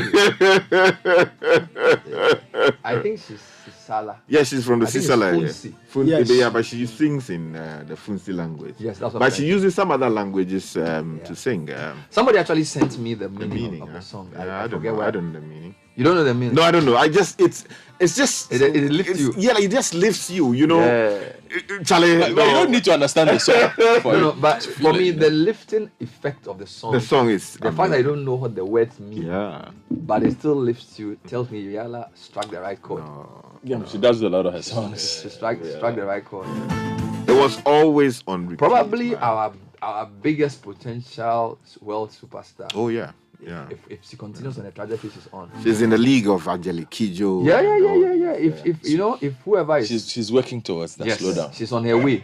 She's on her way. Oh yes. Angelique Kidjo is. Angelique Kidjo is on a different. It's just a matter of time. No. She's It's a different level. Different tema. Maybe time. She'll get there. Hopefully. But she I listen to Angelique Kidjo talk about her charity. You know, and it was on a BBC interview. Like the insight, the depth, the understanding of the world. yeah. Apparently the song Batonga is now her foundation. Yeah, and she's Batonga done it Foundation. for deprived girls. It's funny. Angelique is something else. Yeah. I'm actually working on an article right now about Angelique Kidjo. Angelique Kidjo is deadly. It's deadly. She's deadly. But anyway, so Yala is doing well. And I wanted to give some highlights of the... there's a very serious letter that Mahama Yarga has written to the Speaker of Parliament. And, I wish I could simplify It's actually it. to the governor. To the governor. I wish I could simplify it. But I think he makes... He has suspicions. So it summarizes the Summarize points. the points, yeah. 5 main points. That it says the DDE, the Domestic Exchange, will kill domestic private banks. And they will face capitalization and liquidity problems, given that they will not receive the timely and appropriate coupon payments that they expected. We've said this already. We know this. Nobody doubts this. He also says that the directive that the banks should approach the Ghana Amalgamated Trust PLC for support from the Ghana Financial Stability Fund opens these banks to risk of being taken over by private investors. Because from his analysis, the modus operandi of the GATT and the GSF will lead to some public offer that private people will use backdoor means to buy those shares and appropriate for themselves those banks. Now, he makes this point in paragraph 3 where he says, the political patronage and nepotism will inform the ultimate purchase of the shares in the private banks once GATT begins to dispose of these shares to realize the investments made in these banks. He then concludes that the policy and strategic options chosen by the Minister of Finance enables the illegal and unconstitutional expropriation of the private property of the present owners of domestic private banks and possibly private international banks operating in Ghana. Then he's calling for the mobilization of all available intellectual competency and political forces to defend bona fide property rights of owners of private banks in Ghana. Not to do so with a sense of urgency will constitute the greatest dereliction of duty of our political class and the collapse of present owners of these banks and the takeover of these banking interests, similar to what was orchestrated in the PDS saga and the Japa deal. Now, the reason this is serious is that there's a background to this. Now, Bolgatanga Central MP Isaac Adongo has already gone to the Supreme Court to challenge the legality and structure of the Ghana Amalgamated Trust, which we know was set up in the previous banking sector cleanup. Now, according to Adongo, the setup of the GATT is not in line with the Banking Act, Act 930, the Bank of Ghana Act. He believes that GATT has both legal and financial problems, that the legal structure and the financial structure of GATT is not going to work. And to then use this Ghana Financial Stability Fund, which was announced recently, to support these banks who will be facing liquidity challenges, using the same GATT in his view, the fact that they haven't even finished the Supreme Court issue, and that the Minister of Finance had 2 years to flesh out the legal arrangement of the GAT, but has chosen not to do so. And now to then bring this GSFS thing in, he thinks it's part of a grand scheme. It's very elaborate. All right. I don't know if I've explained it the way you got it, Sky. Yeah, essentially, you've brought the main points out. So, he is founding his position on the Constitution and relevant laws supporting operations within the financial sector. And his conclusion, basically, is that the finance minister and those around him have violated both the Constitution and existing statute dealing with the financial sector. And that instead of resolving those, problems they have already created with the previous arrangements during the financial sector cleanup, and instead of the Supreme Court seeing a sense of urgency and therefore dealing with the matters expeditiously, that was not done. So then it affords the finance minister an opportunity to then deal with the issues, but they too have not dealt with it. And they are going for the same vehicle now to use for purposes of addressing the new problems that we have. And these ones are going to expropriate private property, which is what? Seize people's individual property and then use them for purposes of addressing the challenges and the problems that they themselves are creating. Wonderful. Mahama Yariga is joining us on the line. He's not in the jurisdiction, but I want to get some more insight into his position. Thank you for joining us, Honorable Mahama Yariga. All right, we'll bring that line back. We sort of messed it up a bit. So, Sky, there are a couple of things here. There is already a court case against the legality of GATT. Which was in the previous cleanup. Yes, and that matter has not been fully determined. Yeah. And then the Ghana's Financial Stability Fund appears to rely on the same GATT in how it will help the banks that are going to be hurt. Yeah, the ones that will face liquidity challenges. Good. And recapitalization. One of the things I'd like to clarify was how he was able to arrive at the conclusion that there will be some public offer. He says the likely modus operandi of GATT is to force. He's saying the likely. That's where I have a problem. The likely modus operandi of the GATT is to force the banks to devalue themselves as a function of the distress generated by the DDE, and then uses some form of privately sourced funding, maybe backed by a government guarantee. I see a maybe again to invest in the banks. So I'll come to that. So Mahama Yariga, thanks for joining us. I was going to first attempt to summarize what you've said before I ask my question. So basically, you are saying that the DDE we know will emasculate the banks. The announcement of the support from the Ghana Financial Stability Fund will open these banks up to take over bids by investors, and that because the GAT is both legally and financially flawed, this will inevitably lead to private people taking over shares in these banks. This is my understanding of what you've said. Is this correct? Yeah, absolutely. I mean, what has happened is that if you look at the Ghana Amalgamated Trust PLC, it is not a statutory body. Indeed, I am in the Supreme Court questioning the very legality of their establishment. And I think my colleague also, Honorable Adongo, went to court in regard to that. In relation to that, it is established like a private entity. And then the government of Ghana gives it a sovereign guarantee to go and look for financing to invest in the banks. And afterwards, it then sought clearance from the Securities Commission in order to issue an IPO to sell the shares in those banks that it had helped out to those who will be able to pay, so that they can use the money to go and then offset the facility that the sovereign guarantee backed. So in the end, indirectly, those who buy the shares from GAD will become part owners of the bank. So that's the model that they used. And I question that. And I'm in the Supreme Court fighting that, because when they came to us in Parliament and said they wanted to help the banks out, we didn't know that the support scheme will be structured in such a way that ultimately the interest in the banks will be transferred to third parties. And so, once again, the finance minister has created a very terrible situation for the banks. Their monies are going to be locked up in government bonds. Coupon payments will be deferred. The quantum will be reduced. The timing of the payments, uncertain or at least deferred. And so this will affect the liquidity of the banks. And the banks are in trouble as a result of the mismanagement occasioned by the finance minister. Then he turns around and says, I'm going to help you out through a Ghana Financial Stability Fund, but go to GAD.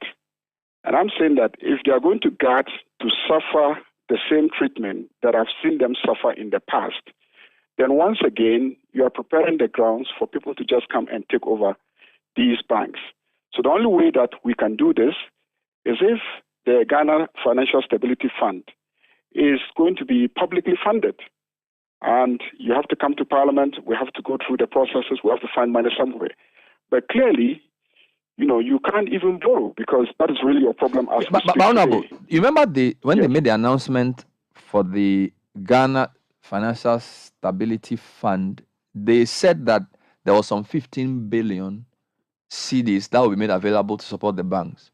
So presumably, he did not say, but I'm coming, but presumably... Exactly, but that's the point. That's the point, because you say 15 billion or 50 billion, whatever, even if it's just 1 billion, from where? From which public source? We need to know that. And you can't just commit 15 billion or even 1 billion without coming to us in Parliament so that we know that this is where you are taking the money from.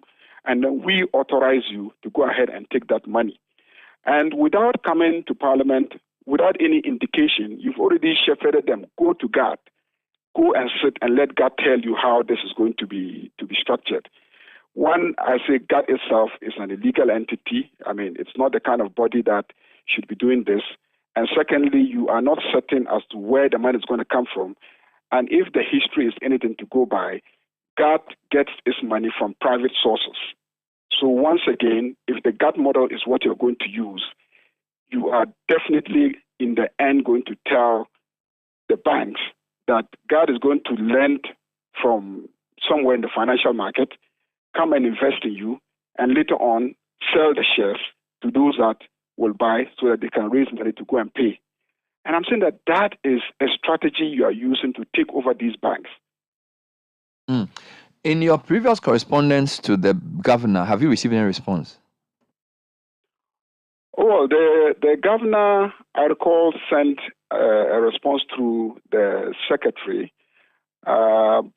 basically referring me to GAD and the Securities Exchange Commission, because the issue really was about our argument that the GAD is acting as a financial holding institution. And to act as a financial holding institution, you need a license from the central bank.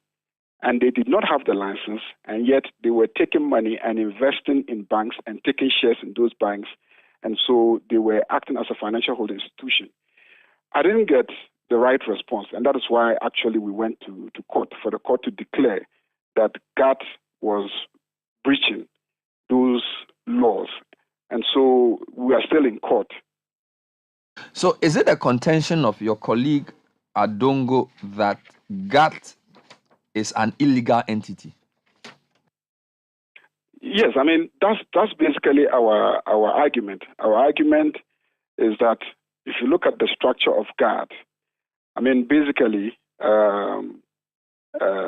they go to HFC and they ask HFC to act on behalf of the Minister of Finance and then, register a company and hold those shares on behalf of the Minister of Finance. I mean, and HFC itself is a private entity.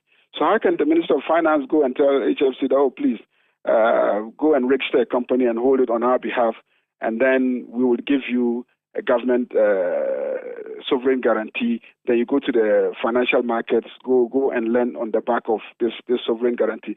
It's just murky. I mean, given the crisis that confronted the banking sector then, if you wanted to set up a state institution, you could come to us under certificate of urgency, and within a day we can pass a legislation, establish an institution.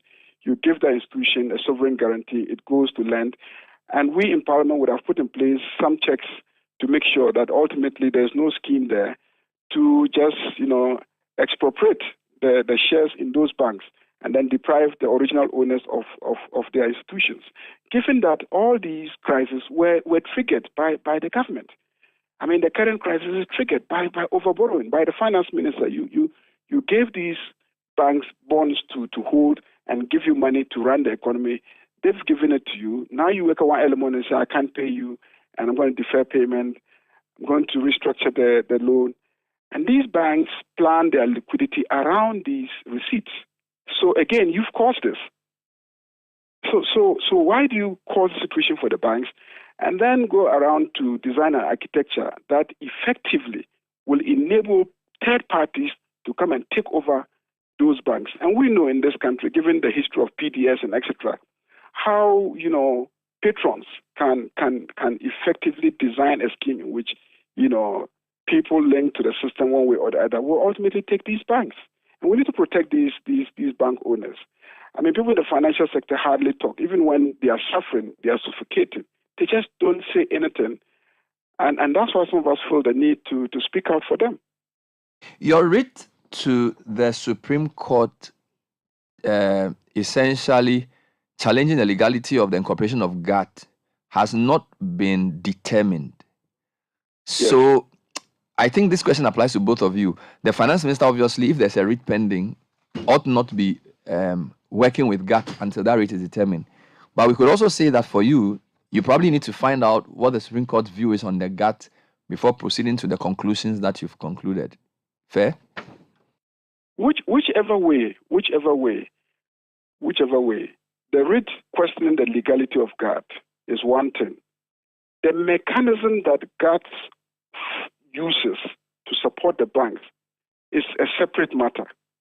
So one will question the legality of GATT, and in the process, we're questioning the broader legal framework in which the finance minister works, which is you try to force these institutions to work with another private institution or even quasi-private institution. Then secondly, the financing mechanism is actually what really matters, even if GATT were just a private institution, but then the financing is from the state so that we know that, okay, the money is coming from the state. So if anybody at all is going to go and take shares in these banks, it will be the state. I mean, given that the state is struggling to establish a development bank, you might as well have just gone to put money in these banks, resuscitate them, get them functioning fully, and say, okay, 30% of your portfolio should go into the workings of a development bank. I mean, I can understand that. I can buy that because I know that the shares are going to be held by the state. Even if the original owners become minority shareholders, the majority shareholder is the state, and they are part of the state. But you don't see that. You see him, working his way out in such a way that ultimately third parties will own shares in these banks. It could be significant shares, and the present shareholders could end up being minority shareholders. And somewhere down the line, they could actually just be kicked out. You chose to write to the governor. Is this with the view that he can stop this, or you are just sending him an alarm, so you probably use the courts to stop this? Well, first and foremost, the governor and the central bank is primarily responsible under our laws for the health of the financial sector, which is made up of these banks. So it is his responsibility to keep his eye open on the entire processes and the design of the intervention to see to it that it doesn't result into what I am predicting it will resolve into.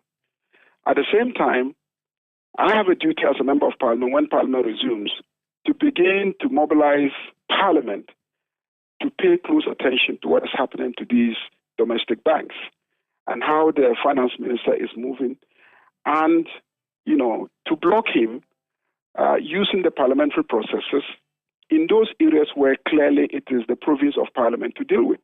For instance, if he announces, 50 or 5 billion Ghana cedis or dollars intervention, we'll be asking him, where are you getting that money from? Where are you appropriating it from? Who's giving you the authority to spend that kind of money on the financial, on these banks?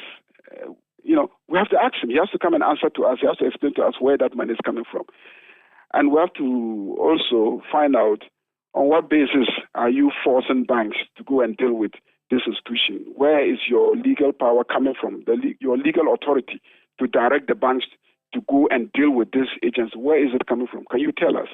And so there's a certain level that unless Parliament slips over its responsibility, it has a duty to intervene to make sure it is monitoring the finance minister as a member of the executive in whatever they are doing to deal with the crisis that confront us. Then ultimately, the courts, if all these fail, then it becomes a question of law and then the enforcement of the law, and that's where the courts come in. Okay. Finally, I see the letter that sort of gave you the concern. The letter the finance minister wrote to the board chairman of the GATT, Mr. Albert Essien, where he essentially asked him to work with the affected institutions to prepare a detailed operationalization framework for their support, and that the banks which have been affected by the DDEP will require solvency support through the GFSF via the GATT. A couple of things I noticed. Mr. Albert Essien is the same person who chaired the committee that initially was to advise on whether we needed a debt exchange at all. You remember there was an initial committee of 5 put in place to discuss how government should go about the domestic restructuring, whose report was never made public. So I thought that was quite interesting. So whether the board chair of GATT already knew how this was going to end, I don't know, because he's the board chairman of GATT. GATT is now fully in the mix. He chaired a committee that made recommendations, which I'm reliably informed was not anywhere near as draconian as what we are seeing in the debt exchange. But they've not really come out to avow what the government is doing. So we assume that they agree what the government is doing. That's the first point. Second point, that letter, sorry about that, we'll call it back. That letter is copied to banks. So I was wondering why the banks have not said anything, which was really my question. You see, so if he will please call him back. I really need to get him on If you this. look into his letter, he creates the impression that the banks were actually forced into accepting the terms. Because if you go to page 2 of his letter, for instance, he says, banks in Ghana hold about half of the entire domestic bonds of the government of Ghana, and individuals hold 11% of the government bonds. The Minister of Finance has compelled domestic banks to voluntarily, and voluntarily is in quotes, engage in a debt exchange with the government in relation to the bonds they hold. Now, this involves reduced coupons and deferred payments. Definitely, the liquidity, solvency, and capitalization of these banks will be negatively affected. This also creates a problem for the financial sector, as individual investors will be scared. Coming after the recent banking sector cleanup and the collapse of some banks it generated, people will shy away from depositing their funds in the banks. Our entire financial system or sector is in danger of collapsing. So basically, he said it expressly there that the government virtually, forced the banks into accepting. Yeah, but I agree with that. But I wanted to still push back and ask. I think Ayaga is back on the line. My question was twofold. The fact that some of the principals involved in this process, I mean, we know, and again, I'm not personalizing. Mr. Essien is a very experienced banker who will not be pushed around. But we have seen that the work they did prior to this whole thing was not made public. And we are not sure if the debt exchange in the manner in which is being done was their recommendation. So, and the fact that he is the same guy who is chairing the GAT is quite interesting. Then the fact that this letter was copied to the banks, right? And if the banks are aware of this, and if this scheme is to basically take over the banks as you claim, the first person to be worried about this should be the banks. But I have not heard anything. And in fact, the banks have been very vocal in their disagreement with aspects of the debt exchange. So Why are you crying more than the bereaved? Well, you know that the banks mostly don't talk. I mean, you know our business environment. They are licensed by the central bank. Central bank governor is appointed by the president. Finance minister is given in directives. Finance minister is appointed by the president. They are totally overwhelmed by the structure of state control. And so they will be careful to go out there and say all sort of things. I mean, I don't suffer that kind of inability. I speak my mind. If what I'm saying doesn't make sense, somebody should tell me that it doesn't make sense. And I have a precedent. Go and look at how GATT dealt with some of those banks in the initial stages after the so-called banking cleanup exercise, the increased capitalization requirements, and how those banks were threatened with closure. So see how GATT functioned. GATT should tell me that in this case, they have a different framework. They should come out and tell us, oh, this time we're not going to go and borrow the money from the financial market and come and invest and later on do an IPO and dispose of shares. They should come and tell me this is not the framework we're going to use this time. If this is the framework they're going to use again, which is what I know them for, then clearly, again, we're going to have a situation where ultimately they will be seeking to sell shares in these banks after their investments. And again, the banks, the owners of the banks will lose control. That is the issue.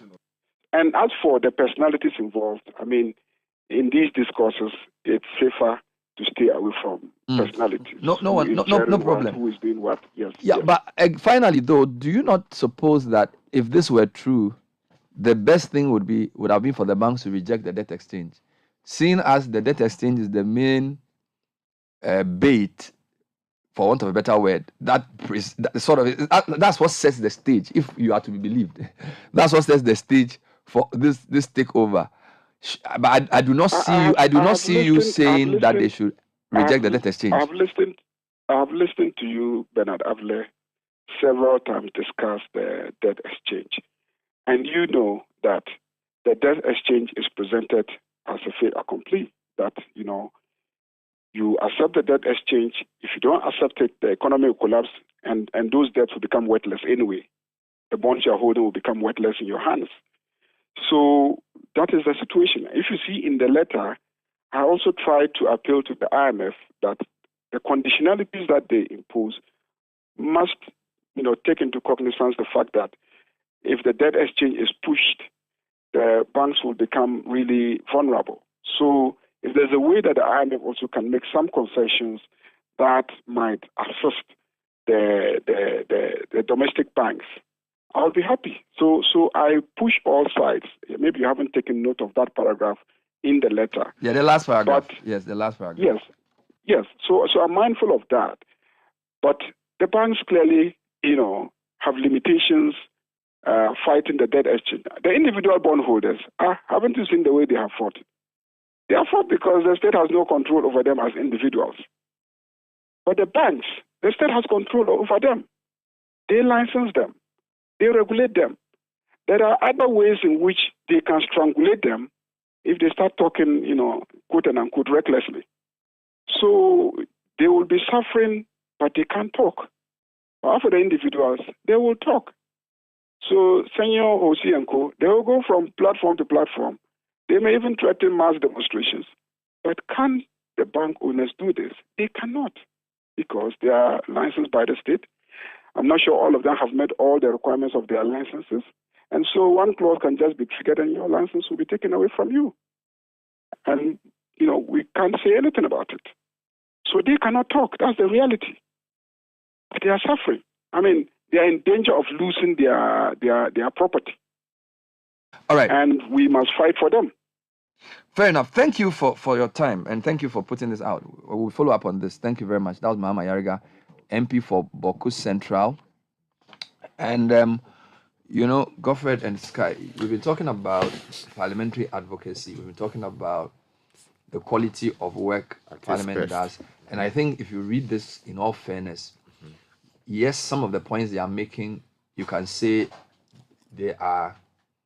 he could be jumping to conclusion, but he's grounded it in a lot of precedent and law and economics. And I urge all to read what he's put out. All fair-minded people to read it and conclude for themselves what he said. But I think that I'm happy he's talking about Parliament coming in to solve this. Yeah. He's not doing this just in the public domain. He's saying that he's trying to put this out so that when Parliament reconvenes, they will use their powers to look further, closer into this, which I think is the right way to go. Yeah, it is the right way to go because, I mean, ultimately you're dealing with the finances of the nation. And then also all the agreements that we'll be entering into with the IMF and related institutions would require some parliamentary scrutiny at the end of the day because we're committing the public purse of our country, and to a large extent people would argue we are mortgaging the future of some people presently and then future generations. So Parliament would have to deal with that. The question is, if the deals are signed in their present form, what will Parliament do? The numbers are very, very tricky, just one number over the rest. So that is why you require, as I stated earlier, a solid minority, which is together, not divided, in order to deal with these issues. Because if you have a divided minority, they will not be able to provide the kind of scrutiny that would ensure that our interests are protected. And again, let me respectfully urge, the judiciary to also look at these issues with some expedition, because I mean the more it delays exactly because Sky, the other voice that is missing in the discourse is private real sector, and I'm going to explain. So you have the Ghana Association of Bankers made up of the banks, so they are financial institutions. Now I distinguish between the financial sector and the real sector in the sense that the financial sector's growth must be a consequence of the growth of the real sector. So the financial sector supports manufacturing, industry, trade, and all of that. So the financial sector doesn't exist for its own purpose. Now, GSIA is also financial sector, regulated by SEC, right? Fund manager and brokers and all these guys. Ghana Insurance Association, insurance is also really dependent on the real sector. Now, you have individual bondholders. Now, we've had pensioners, pension companies. We haven't had AGI. We haven't had Ghana National Chamber of Commerce and Industry. We haven't had Private Enterprise Federation. And I feel we need to, because, and indeed, I'm going to be speaking to somebody from private sector who agrees with me that there is a big vacuum in the discussion around the debt exchange. Which vacuum is that?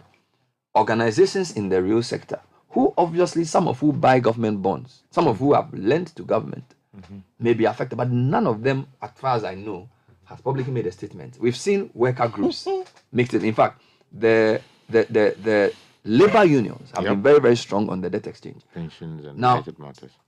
Is it that the debt exchange does not affect the real sector? Or is it that they don't feel that their exposure to the debts of government is that significant? Let's talk to Dr. Kwesi Eisen.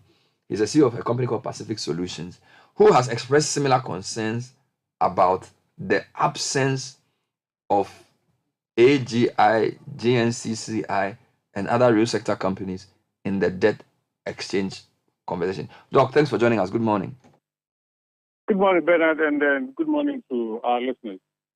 So, is it your contention that AGI, GNCCI, and other real sector players are quiet because they misunderstand the debt exchange, or they don't know that it will affect them, or is that your exposure to the government bonds is that weak?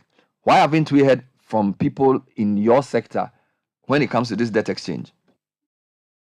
Well, Bernard, it's a bit strange to arrive at those conclusions, especially in view of all that is happening, because as you said, right, all these organized associations are speaking in one form or shape and addressing issues vigorously and aggressively. But when you take the micro, small and medium-scale enterprises and other individual businesses, I think we do not have that kind of voice that is championing the cause as far as this debt exchange program is concerned. Why am I saying so? The banks, kept calling individual bondholders, asking those holding bonds in the name of corporate entities. It could be limited liability or sole proprietorship, and so on and so forth. And also, they called the individuals who you can assign specific names as a person to it. So in all the discourse that have been going on across the airwaves, and I've been monitoring seriously, it's all about individual bondholders or the institutional bondholders or the pension funds. So you talk about individual bondholders, I've just talked about it. The institution, as in the pension, the financial institution, the Security and Exchange Commission, those collective investment schemes, and so on and so forth. But the companies, the SMEs or the MSMEs, are missing in this mix or in this discussion. And that's where the issue is. And they are equally affected. And the contributions of these groups or this segment in the economy, i.e. GDP growth, employment generation, and all that. But that is completely missing. Now, even to add insult to injury, the government communication that came last night or yesterday clearly specified those that the debt exchange, revised debt exchange program is covering. And conspicuously missing is this group of people that I'm talking about. So then I ask myself, where are all these bodies? The AGIs, the Ghana National Chamber of Commerce, and the Private Enterprises Foundation, and so forth. Where are they? And why are they to champion the cause of these particular groups? All right, that Doc, would be my concern, Bernard. a couple of things. I have been told that the Chamber of Commerce has expressed some reservation about the exchange. I have not seen the communication yet, but I've been told that they have made consensus. I haven't either. Neither have I. So I'm asking the person who says this to me to send the memorandum or whatever they said for me. But my question is, these micro, small, and medium scale industries and businesses, what is the extent of the exposure to government? Because from at least we've seen the balance sheet of banks. We know a lot of them just buy government paper. So we are not surprised. We know a lot of pension companies have to patronize government bonds. That's not surprising. We know a lot of insurance companies use government bonds as part of their business model. But I'm not sure the level of exposure of these companies. Do you have any insights to share on this? Any numbers to tell us the exposure? Empirically, I don't have any data to share, but I can give you some anecdotal evidence. And you can speak to the banks or the financial institutions, and they can confirm some of these things that either there is some phobia by way of people coming forward for them to speak out or voice out, or at least come together as an organized body where we can have some data to put to government that this group of people, this is the level of exposure that they are facing. That is where the missing link is. And that's probably, in this country, when you don't talk much or you don't share some form of statistics, then you are glossed over. So I think that is where the missing link is. But I think anecdotally, and I will probably ask you to also, help in this endeavor because it's a real issue. But to answer your question directly, I don't have that data to support that level of exposure. But it's a real and clear and present danger that is facing us. But they are not speaking.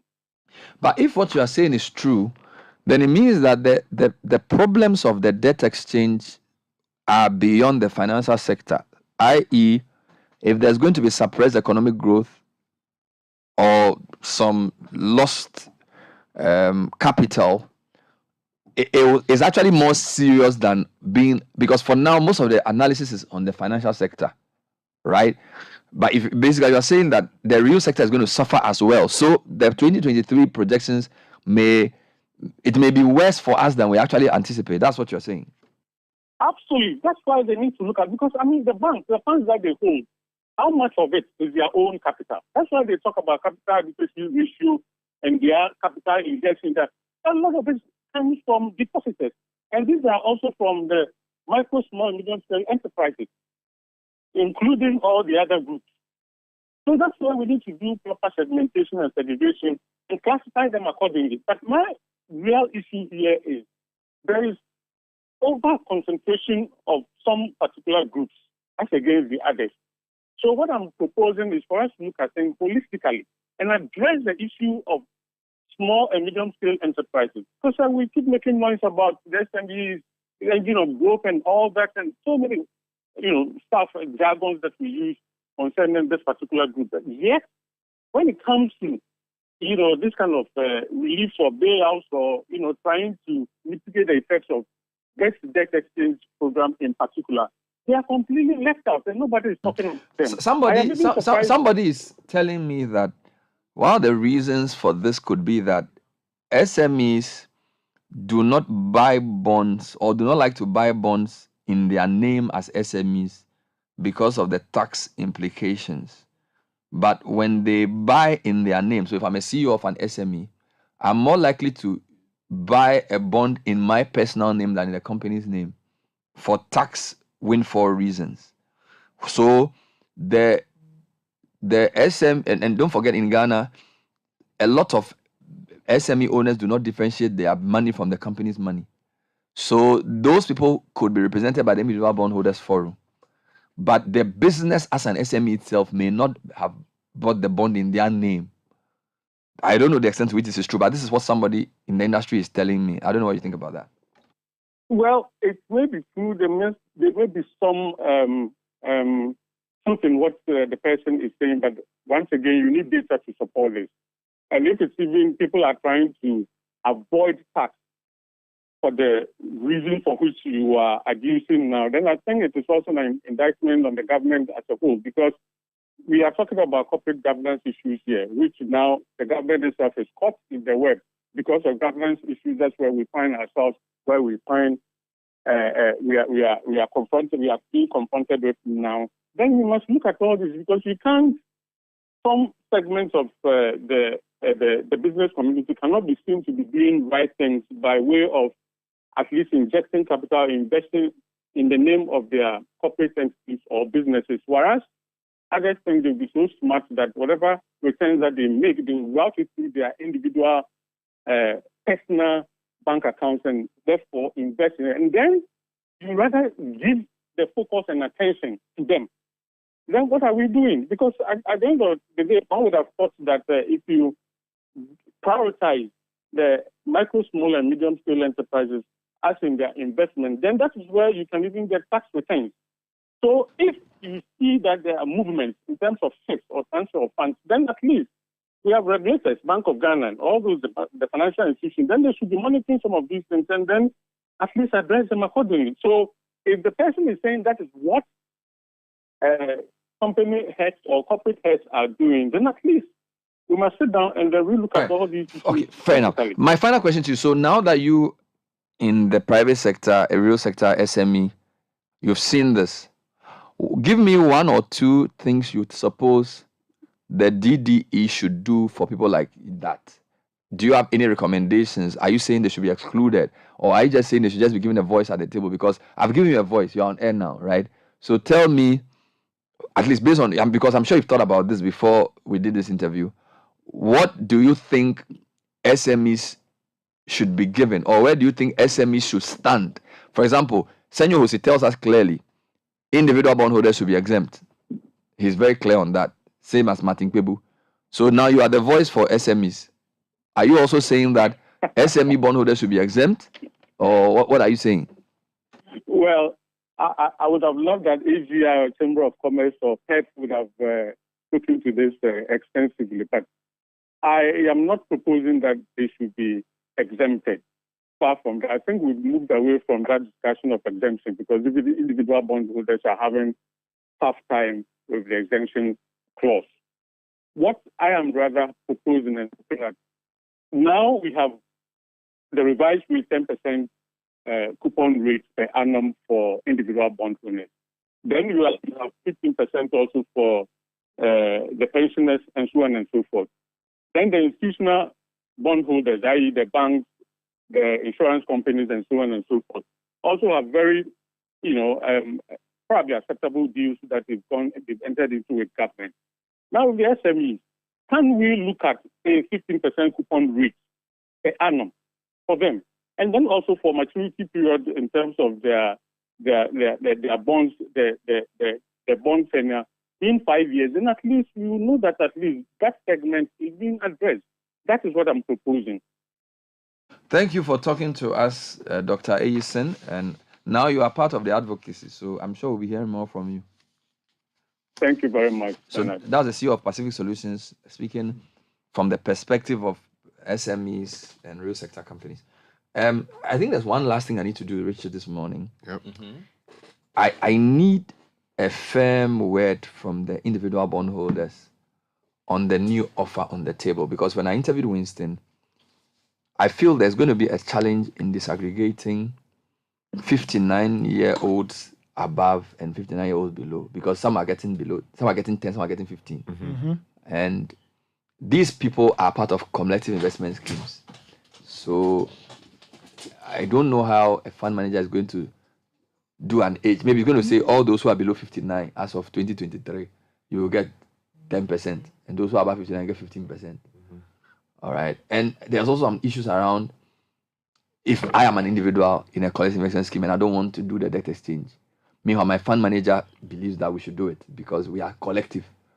Okay, so if there's a collective investment scheme of 300,000 customers, are you going to ask each of them what they think? Are you going to let the board, because if every fund has a board, is the board going to do an annual general meeting to take a vote?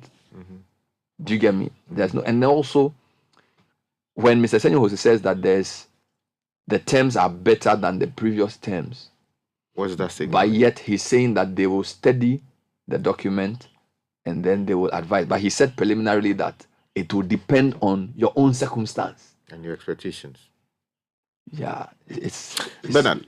Yeah, so those are my unanswered questions. Yeah, I think again, I mean, producers are working hard to get either Senyo or Kwebu, Mr. Kwebu, on this particular matter. But you see, beyond the advocacy that we have done here and what Senyo, the TUC, and some other institutions have done, I think one of the biggest gaps thus far is the academia. Oh, right. Rather? No, I'm making a very academia, not in the sense of individual doctors from universities speaking, but institutions that are universities that are doing business or doing economics coming together, running regression based on the numbers that they may or may not have seen, running the data, and coming up with concrete proposals as to how the government should proceed. I've not seen that. What we have seen are things coming in from individual doctors from some of the universities, and then also some of the associates of the IEA, So the think tanks. And the think tanks. What I'm saying is that, you see, in other democracies where these things were done, the concentration and the input of the academia was very heavy. You understand? They put out their policy alternatives as to guide what government should do. But for some reason, it would seem that we are not seeing that much, from them. And again, I made the point the other day about the apparent silence of, institutions like the GBA on some of these matters. The Honorable Ayariga is raising very important legal and constitutional matters. These are matters which ideally ought to have been raised by the GBA, for instance, or the alternative that is being proposed by the likes of Honorable Dapamakbo. How come people's rights to some extent are being affected? I will use the word in a very friendly way. And it would seem that the bulwarks or the institutions that have traditionally defended the rights of people, we're talking about the right to own property. And while it is being presented as, it is voluntarily being given to you for you to accept or not accept, the real issue is that constructively, you are being forced to accept it. Because as Honorable Ayariga explained, if you go and put your money in the bank as a depositor, to a large extent, you are not immediately affected. But the real issue is that you are affected, whether you like it or not, as a depositor. Again, the question is, why is it that to the extent that we are forcing Ghanaians to use their privately earned resources to support the recovery of the economy, we are not paying the same attention to some of these critical legal issues that are coming up? And that is why I am concerned that the judiciary, which is supposed to be the arbiter in all of these matters, it would seem that people are concerned about the slow pace of work I understand that there's so much work they deal with all the time. I understand that there are also resource constraints. But I will plead with those managing the space to at least give some expedited response judicially to some of these matters that are coming before them, because once these issues are resolved, some other outstanding matters will be affected. So I am begging them. I wanted to just comment on academia, and I think Godfred also had that same view. So the way academia works, we've heard from two sides.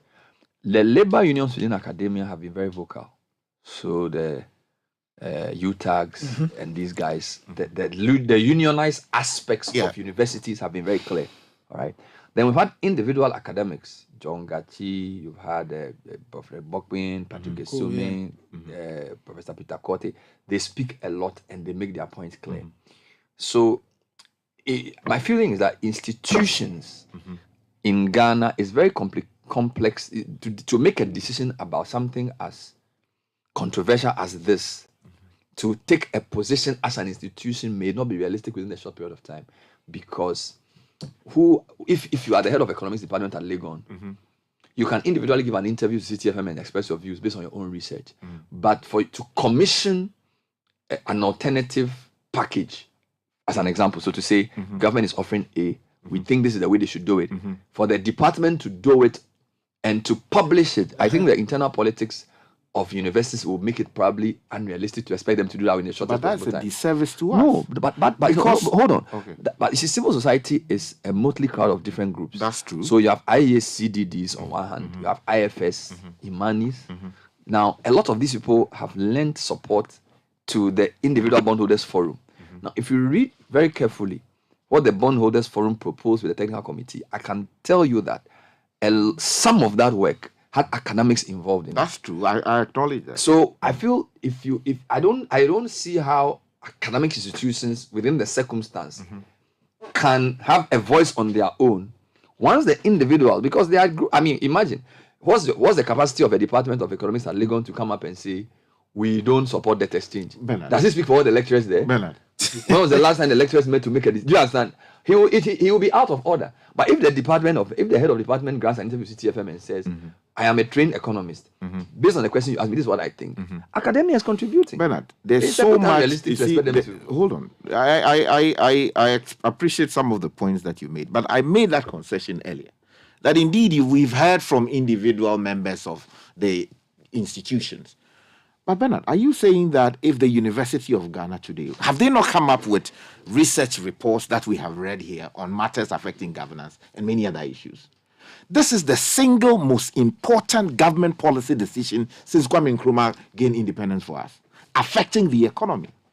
Are you saying that these institutions, the University of Ghana Business School, the Economics Department, UCC, KNUST, all the GIMPA, for instance, all these institutions, at least one of them cannot, with all the experts that they have, come together and produce a policy alternative. Or even a forum. Or a forum, organize a forum based on everything that they understand about economics. Because, look, you can go into these institutions and you find various research reports that have been done by all manner of people, including students. Okay. I want to concede to you on one point. I remember in 2018, when the initial financial sector crisis started, when the discussions around the banking collapse was done, I remember Professor Ekiku Abuaji had done he had done a research like a year before. Okay. And he stress test, I think 10 banks or so.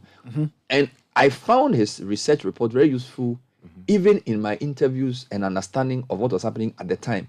And of course, he made it available. It was public document. So I think you are right in the sense that if, for example, there are academic papers on financial sector, on debt exchanges, on government insolvency, on borrowing, on all of these, they could even decide to republish them or to just make them available to say, by the way, here are a group of articles we've done around this which can inform not just the on-air discussion, but the decision on debt exchange. You can say, okay, here's a pack. So it's like, I'm going to do something. You can give me, usually when I'm going to do something on air, and I talk to my academic friends, they can give me a pack of documents. So I have a friend called Ni. He will give me like 6 or 7 academic articles which inform the topic.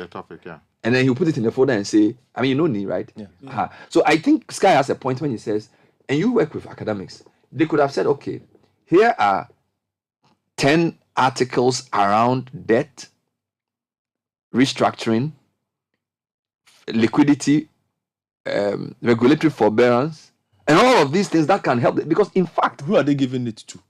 Oh, Godfred. You see, no, I'm asking. It's a question I'm asking you. Who are they giving it for to? example, Because I'm coming. I went on the website that you edit. Yes.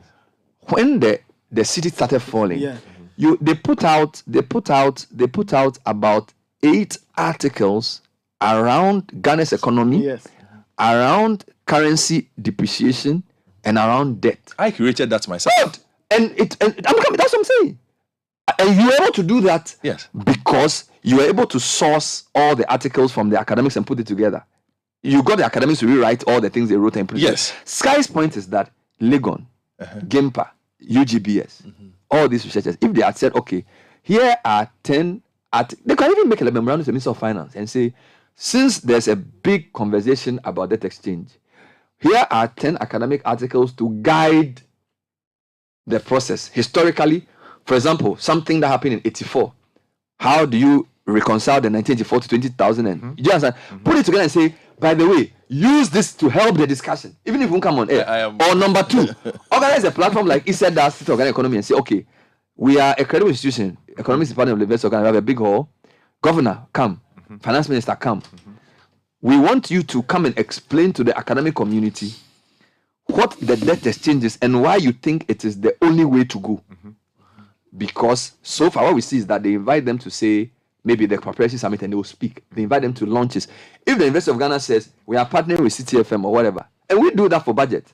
But I think Sky's point is true because for a democracy to work, you need various sectors in society to step up the table. We've seen Senyo and Martin Kwebu and Co step up to the plate.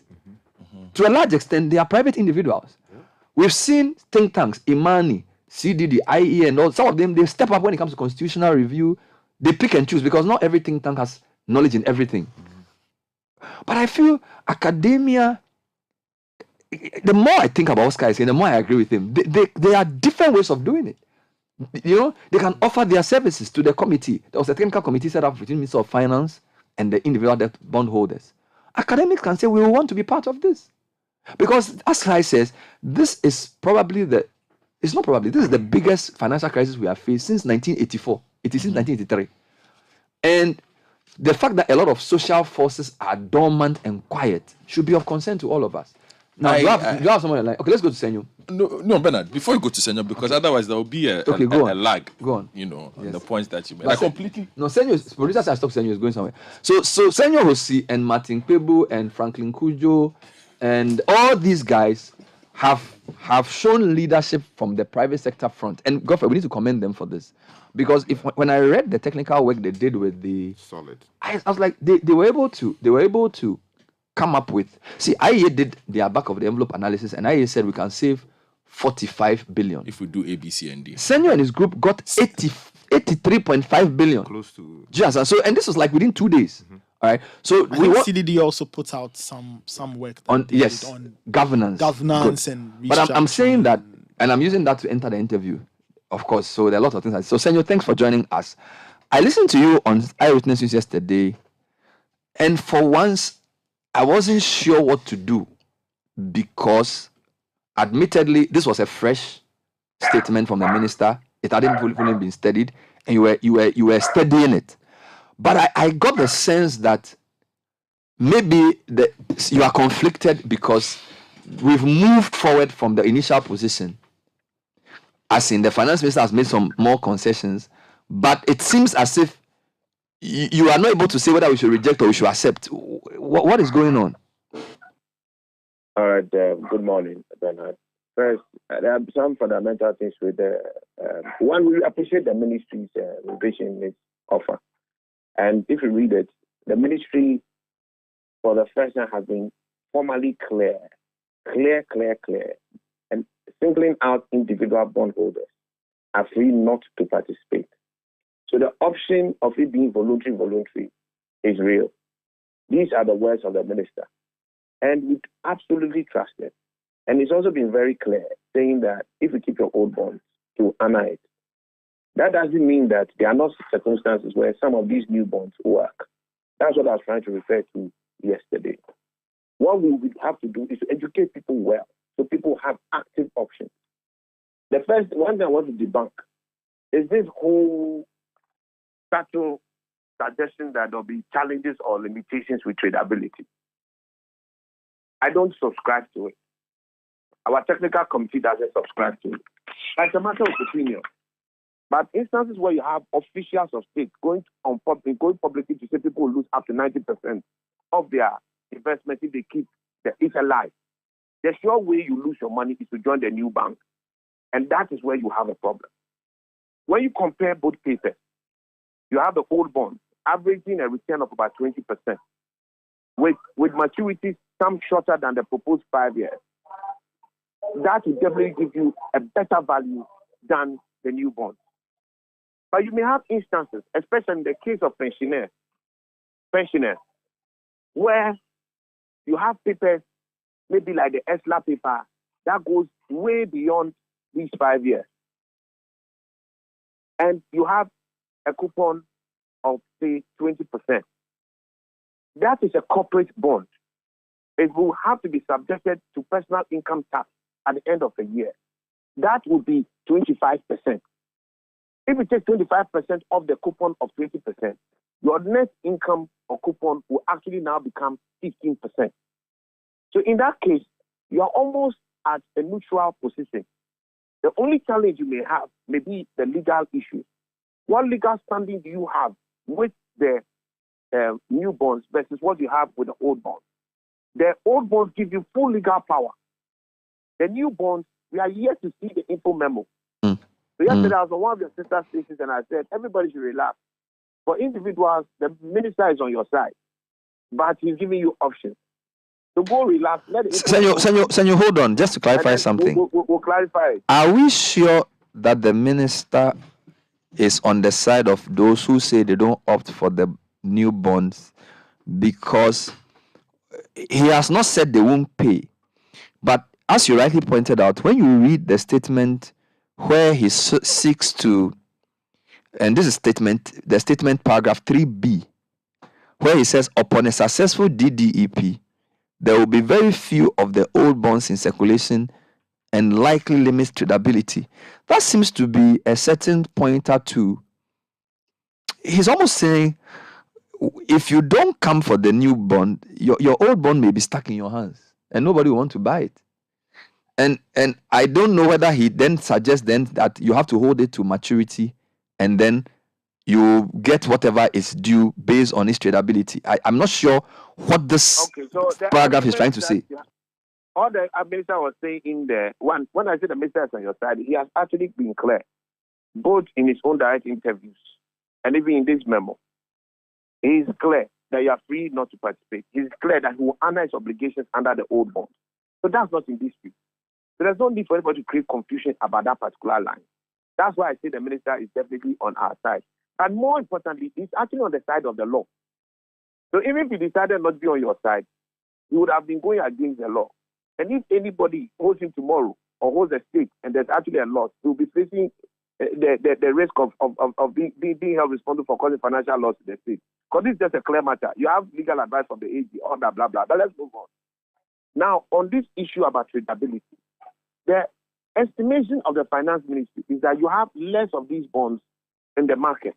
So if you have less of these bonds in the market, it means that the new bonds will be a lot more active than these new bonds, these old bonds. You are reducing 67 papers to 12. And before you had 67, you had some as low as 79 million, some as low as 800 million. And you are saying that people holding 15 billion cannot trade amongst themselves with the pension funds? I'm sorry. It is not founded, in my opinion, in the science and the finance of it. I'm not coming into this conversation as an ignoramus. I am MD of Legacy Bonds, who used to be the largest subscriber to government-structured papers, over $1 billion. I'm coming to this conversation as an owner of a fund management company. I'm coming to this conversation as an economic and finance policy analyst, somebody with experience across West Africa. So I'm not coming here as somebody who doesn't know what he's saying. These are the facts. No, Senor, I get that too. We are just trying to understand what you see, because this is very technical. We wanted to make it clear to people what opting for the DDE means and what not opting for the DDE means. So let me make a statement and then try and correct me if I'm right or wrong. From the way I understand what the minister has said, if you do not opt for the DDE, you will have to hold your bond till maturity. Because if you decide to trade before it gets to maturity, it will lose, it would have lost face value, or it is unlikely that you can get anybody to even buy it. So if you will not true. It's not true? Okay. It's not true. Let's just do that way. Okay, it's not true. When these things start, you have the same issue. So the problem you really have is that the new bonds are the ones who lose the most value, because they'll be giving you the least return. And anybody bringing new money into the market would want an optimal return. The problem you have having the new bond and the old bond work together is that when the new bond is carrying 10% or 5%, and the old bond is carrying 20%, and you still have the same issue being government of Ghana, and government is going to honor obligations under both. People will use that 20% as a benchmark. And when you use 20% as a benchmark, then the 10% and 5%, the value will crash. It will crash. What is going to happen is that your old bonds will now become the Miss Ghana in town. Everybody wants to marry this one. Nobody wants to have it as side chick, because you really want to keep this one. Because it is going to be the diamond amongst the pearl, amongst the stones. So, but does not depend on how many people have the new versus the old. So that if it doesn't depend on that. People have it. No, it doesn't depend on how many people have it versus the old. This is not a car where you are looking for people who can repair it. So the more people of the cars in the town, the more they repair it. That's not the conversation here. Money is fungible. Fair enough. Money, so, it is money. $1 is $1. One city is one city. Everybody is looking for a return. You ask all the people who are not financially literate in your place whether they will take 10% over 20%. If they have money now and they have to invest, and the same person is the one lending, the risk is the same. So tell me, the other thing you should be realize is that the old bonds will have things like ESLA, which are structured papers with clearly defined source of revenue. Today, fair enough. So I get it. So if I am, I'm just trying to, I'm trying to get it. So okay, go on. Yeah. As an investor, I will go for ESLA than go for a GOG bond, because that one, I know that when people buy petrol, they pay the money to pay me. But when GOG has issued it, you don't even know which part of the consolidated fund is going to use to pay you. So fair which enough. one do you want to take? Good.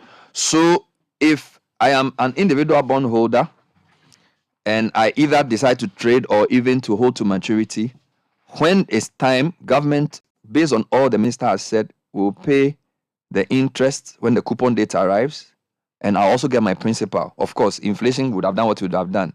But from everything we've said, if we hold our individual bonds as individual bond holders, we will get payment and the coupon at the time based on the understanding we had when we bought those bonds. That one is clear. I wanted to ask, good. I wanted to ask you a follow-up on that. If you want to sell at any point in time, you will get more value for the old bonds than you will get for the new bonds. The only problem that you are having right now is that some people are trying to inject fear and uncertainty, which the minister has debunked and said he will honor the obligations. So that's what I can't stand in this conversation, where people are trying to sell fear. There's no fear in this matter. The minister has been categorical. But if you ask me professionally, and if somebody wants to, are there instances where it may be good to actually take some of the new bonds? There may be, subject to everybody's peculiar circumstance. Fair enough. Like I gave an example. I have a paper that is going to mature in 2031. Now I'm a pensioner. This 2031 one, if I after pay my taxes, the effect value will be 15% coupon. Now I can actually even get my maturity in 5 years instead of waiting for 8 years. In an instance like that, your matter is different. These are the facts of it. So fair enough. But the other last clarification has to do with collective investment scheme members. So yes, because of your advocacy, we the CIS members are now considered individual bondholders. But the complication is that whereas an individual bondholder like you can instruct your financial institution what to do for you, Mr. Senyo Hosi. I am part of maybe 30,000 people who are in some fund managed by some guy.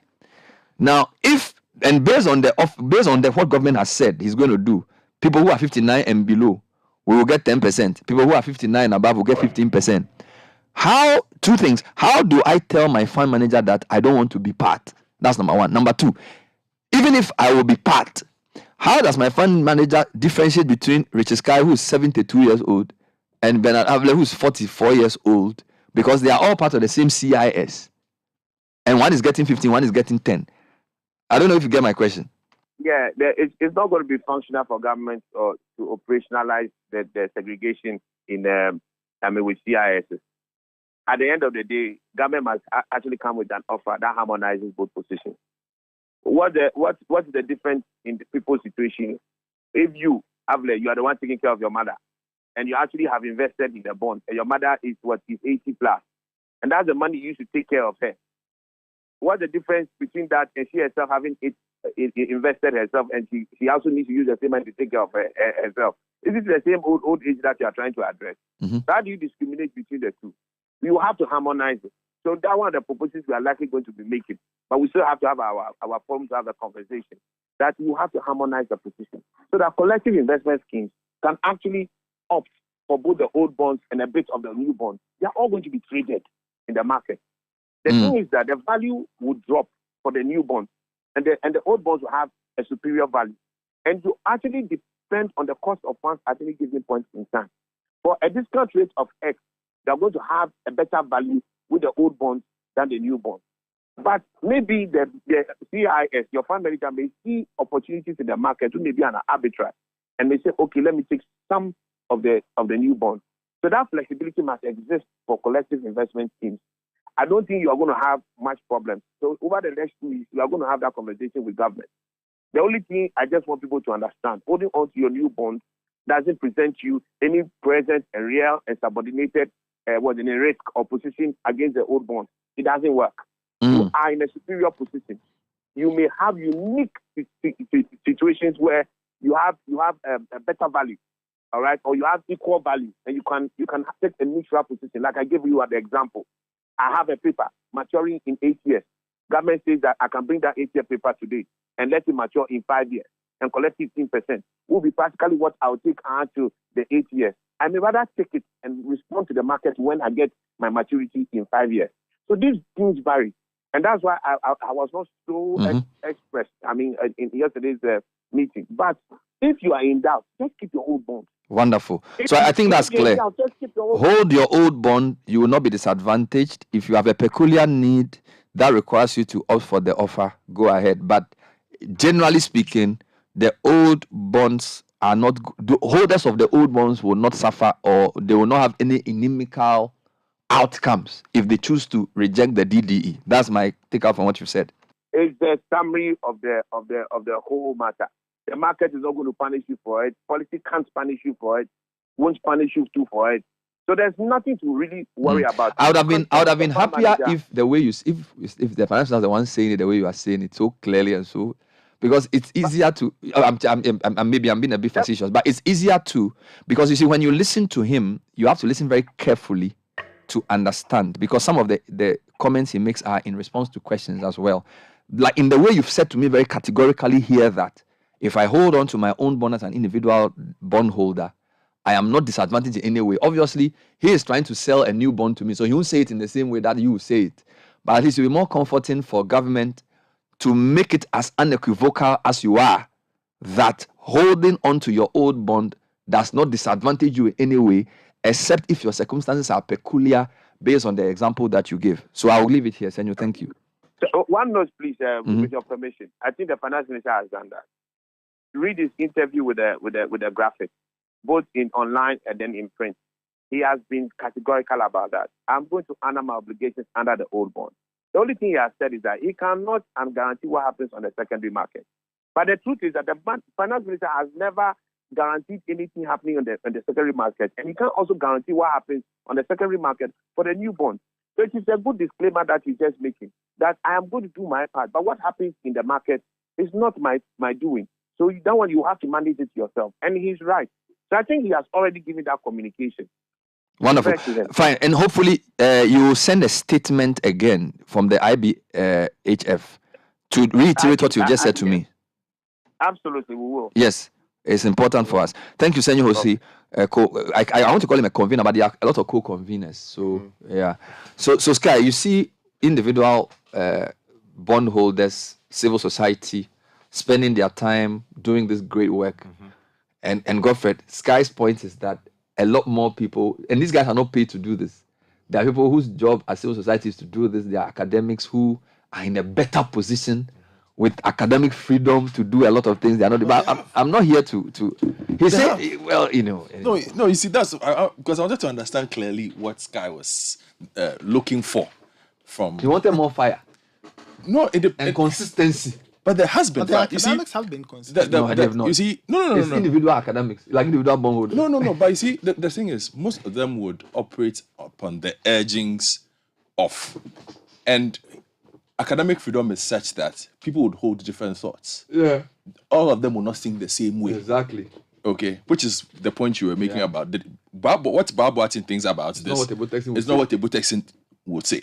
Sky's point is perhaps the whole department would have come together and say, Babu Ebo Texan. No, he said something like Issa. No, but Issa can present a position. But Issa did. But in December. Issa published. They invited every journalist in this country. Sky. There you are. With Professor Peter Korte speaking. That's all. So what they did in December. Issa did it. The day Issa discussed the budget, they discussed debt exchange. Thank you.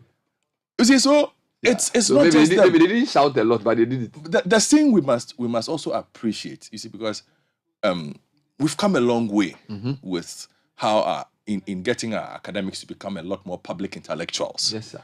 Okay, because of course there's risk of intimidation. There's a lot of things. You cannot overlook those things. They are there, but a lot more of them have tried. And the thing also is, you must consider the environment. We all know we are dealing with a government that is not very forthcoming. Even if you look at the kind of information that was put out on the debt exchange, we were there, boom, we were told this is what we are coming to do. Look at what it took to even get the government to come and do what it should have done earlier, which is to engage. So if it had started from that parameter, they would then have learnt about the experiences that you told us about, Jamaica, Barbados, and all those things. That is where the academics will come in. They will tell you that, oh, this is what happened in Jamaica. This is what happened here. So let's sit down and do it this way. But sometimes, if you're also not dealing with a very cooperative environment, this is what happened. You know, so I think. So I think we are fair. So I get Sky's point, but they've tried. 2 pointers. They've tried. There's going to be a statement issued on Thursday, which is tomorrow, to synchronize a final position on the offer for all the groups, which will include individual bondholders, banks, everybody. So wait for that statement. Seniors people also going to issue a statement to put in text what they've said to me, for people to be sure of what the options there are. And we have to also agree that the world is very complex. So nobody can make a decision for you. Try as much as possible to understand everything and make your own decision. But to be fair, the individual bondholders have done a lot of work in bringing clarity and improving the position, even for the offer that is on the table. We have to accept that. We'll take a short break. When we come back, we are lucky to have the GRA come in to throw a bit more light on yesterday's discussion around whether it's better for them to lead the effort to collect property rate, or whether the assembly should do this. So they are coming in to talk to us about that. So the show is not over. Stay with us. We'll be right back. This is the Citi Breakfast Show, the city's biggest conversation. Are you an entrepreneur in the formal or informal sector between 16 and 55 years? Are you seeking an opportunity to fund and grow your business? Say no more. I Am Investable is here to make your dream come true. Join the I Am Investable Business Initiative now and receive up to 50,000 cedis grant, mentorship and support to grow your business. To participate, send a summary of 250 words about your business or a 2-minute video of you telling us why your business is viable and investable. A processing fee applies. Pitch your business to success today. Visit IamInvestable.com for more details. Terms and conditions apply. I am Investable, empowering innovative businesses for growth. 1xBet. Easy betting, easy winnings. 1xBet, the most reliable service to make deposits easily with high odds and numerous bonuses on the spot. Register now at 1xBet.com.gh. Use promo code BESTODDSGH to get 300% bonus up to 3,445 Ghana cedis on your first deposit. Easy to use, easy to have a chance to win. 1xBet, reliable bookmaker. Gambling can be addictive. Bet responsibly. Not for person under 18 years. This advertisement has been vetted and approved by the Gaming Commission. We back with school. We here now, we draw box and they will pack it. Shopping for all your school needs made easier with Prospectus Ghana. We have it all, from mattresses, trunks, choboks, brooms, cutlasses, hose and more. Just bring along your list and we will deliver. Call us on 050-600-607. Locate us on the Graphic Road opposite Toyota Ghana. You can order online at www.prospectusghana.com. Prospectus Ghana, we are there for you. Prospectus Ghana, your one-stop shop for all your school items. Prospectus Ghana, we are there for you.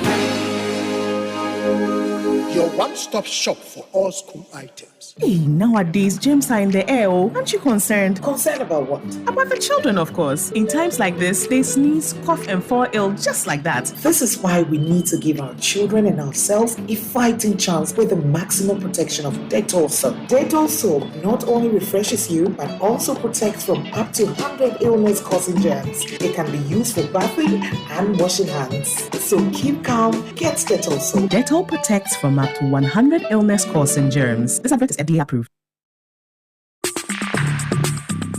Join the conversation on the Citi Breakfast Show on Facebook at facebook.com/Citi97.3, Twitter at twitter.com/Citi973, and Instagram at instagram.com/Citi973 with the hashtag CitiCBS.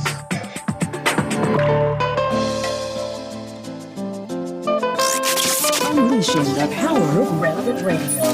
This is Citi 97.3.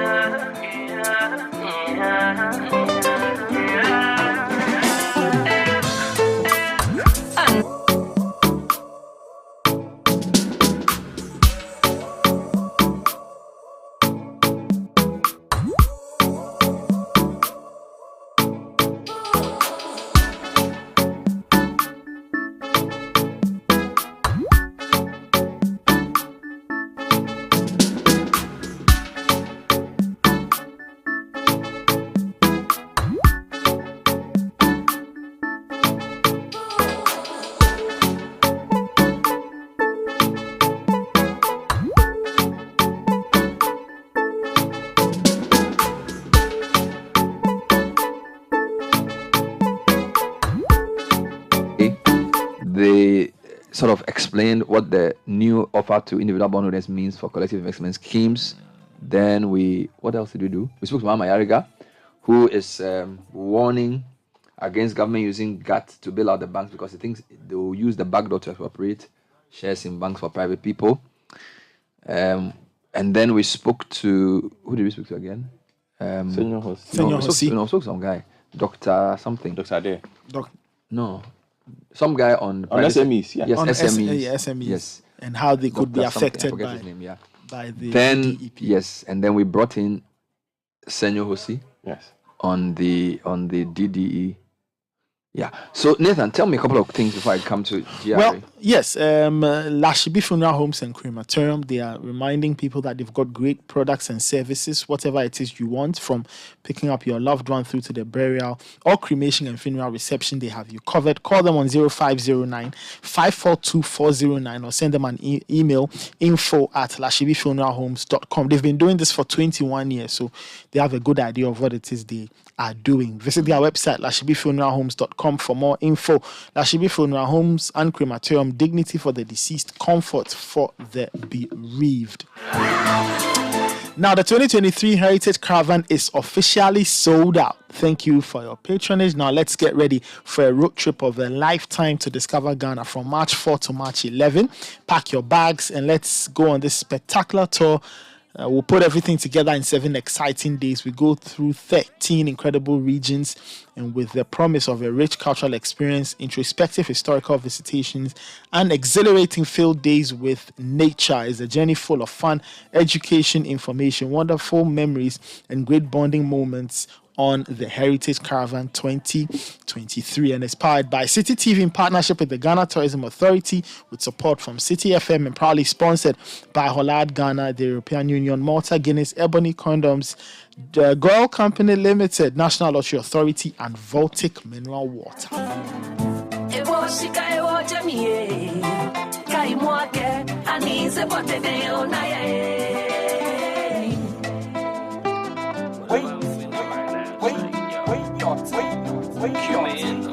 So a few people are saying that I should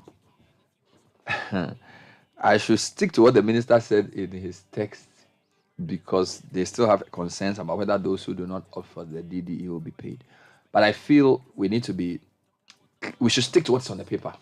All right. So the indication we get is that they want people to opt for the new one, but the individual bonds are saying, look, you will not be worse off if you maintain your old bonds. Only truth is that anyway, let's just read the comments. Well, some comments coming in. Kwabna, who's a fund manager, says in a CIS, that's a collective investment scheme, the individuals cannot say they want to participate or not. It is the fund that will either participate or not participate. Unfortunately, the individuals in the fund will have to go with the fund's decision. Also, the individuals with different interest rates are at the CSD level and not those in the CIS, i.e. the 59 plus and below 59. Yes. I think thank you for that clarification. I think Senor also said that. Thank you, Okay. Kwabna. This one says, my question is the 10% and 15%, is it per annum or for the 5 years? That's Thursday coming statement to clarify it. from Tony. Okay. All right. This one says, can you please help us get clarity on pending payments to customers who are under the receivership with the investment firms that were collapsed under the SEC? Oh my God. There was a 5-year payment plan for which we received first installments in 2021, but no payments in 2022. There hasn't been any communication whatsoever on where we stand. GCB Capital was handling these payments. Okay. Joseph is asking. The problems don't end. So wait. Hello, Bernard. Please, I did fix deposits for as far as last year first quarter for only 3 months. And when the investment matured, the bank in question, Bond Financial, has refused to pay my investments to me. All my attempts to get the money have failed, all attempts. In fact, I have been told that they are facing a liquidity challenge. They have no option than to roll over my investments while awaiting Bank of Ghana approval. But now this money is meant for a business I plan to set up, and I'm waiting for machines. Oh, Charlie. Then I have to pay. Yeah, so he has the machines. The machines have to be clear. Yeah, he has to be clear. Charlie, sorry. And so Bond has not paid him. Hey, who? So write to Bond. Bond, please pay him. Pay All him right. or her. More messages. I'm a fund manager with one of the firms, and he's saying Senor is not painting the entire picture about the tradability of old bonds. Banks have been told all bonds will hold 100% risk weight, which of course will affect their CAR, whatever that means. Capital adequacy ratio. Okay. Thus, there will be no desire for banks to buy old bonds. Banks are the major buyers of bonds, and as such, affects liquidity. Aside from that, there's still not certainty that after you opt out of the DDEP, governments will service their obligations. That is the point that I felt. That is the Minister point, of Finance really. Should come and say That but is you know the he point. can't say that, because if he says that, nobody's going to buy the new bond, nobody's going to accept the new offer. So it's a bit of a catch-22. There's more comments. All right, I couldn't. Yes, Sky. Okay, I couldn't have agreed more with Sky. It actually adds to the narrative that our educational system is irrelevant or seems to be in the opposite direction with our needs as a country. If academia were speaking through policy releases, that would put the government on its toes. They should be seen to be organizing public lectures to present policy directions, and they can do this without taking any entrenched positions, but positing how they believe this could be resolved, or if for nothing at all, at least for the public. Our academia has been eaten up by politics. The deafening silence of key institutions such as the GBA, the inertia of the judiciary in deciding cases relating to government decisions of this government, as if to say that any decision the government makes is the right one.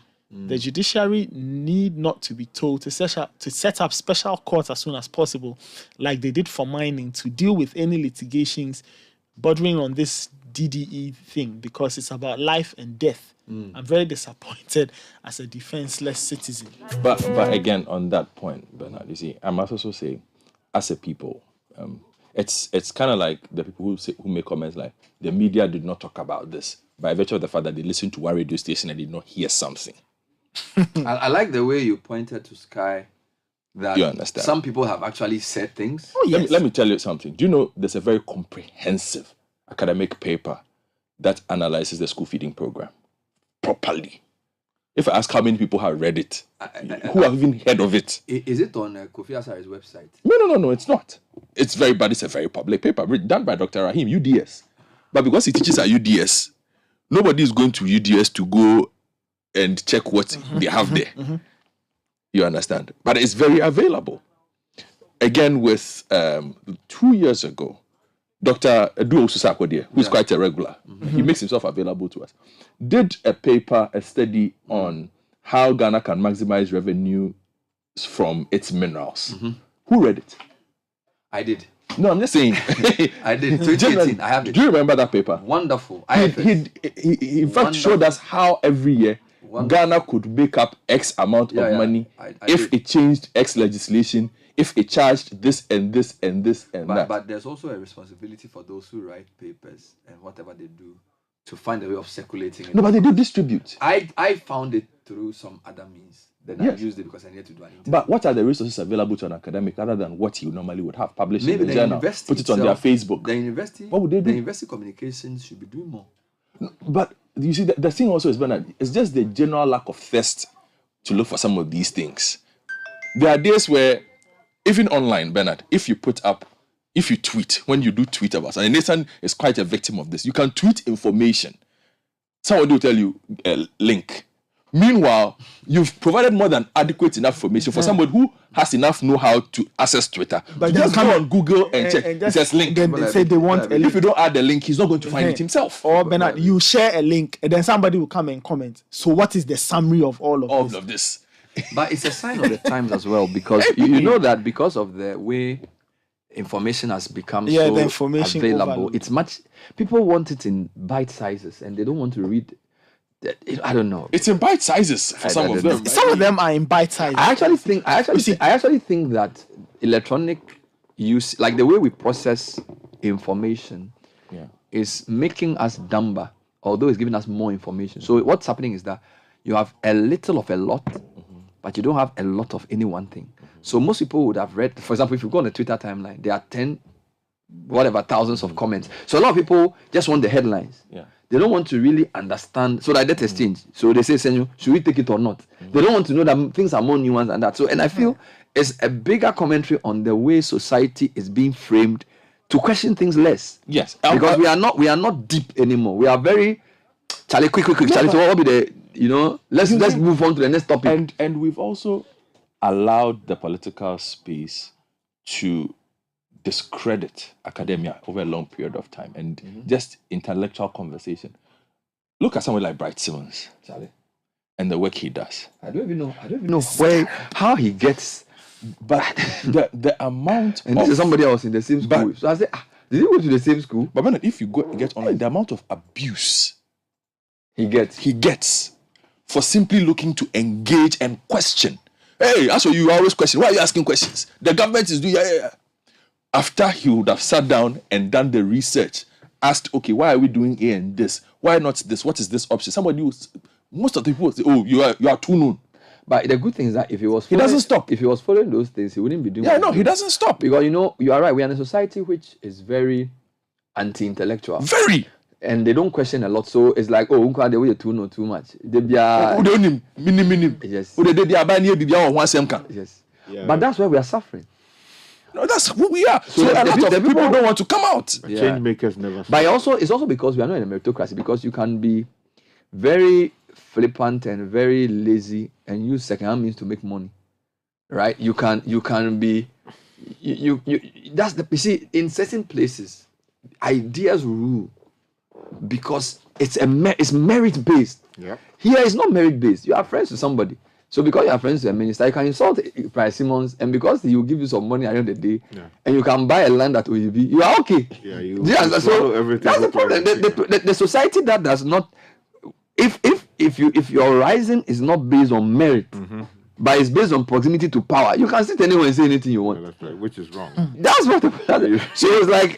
How much money does he have? As if money is the end of everything. You see, and people talk about a lot of things. This message here says we need to have a written opinion from former BOG governors and deputies finance ministers regarding the current economic crisis. Setekwe writes every single day. Yeah. People say they don't even understand what he's writing. They want more. They want acquire things. No, but Tekwe writes every day. Out the Dr. Ananeji. Who is he? Edouard Anenchi. But he was forced out because of the No, but whether he was forced out or not, who is he? That's the former director of SEC. The other point is that even the context. So if you are Wampa or if you are Isahaku or if you are Paul Akwa, you probably don't want to write because a lot of these people know that professionally, when you are out of a position, anything you say can also affect the person in the position in a way. So they prefer to give the advice individually.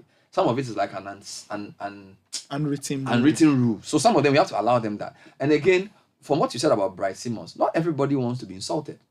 A society that cannot protect its intellectuals, a society that cannot protect people who are thought leaders, that society does not deserve the information that is put out. No, but this society actually thrives on bashing intellectuals. It's because the platforms don't have regulation and the platforms are not being well managed. Why don't we give people who bash people the chance on this show? If this program was an example of a public forum, how many of the insulters have you? When I interview Bryce Simmons, do you read an insult? Don't you get insults? Do you read it?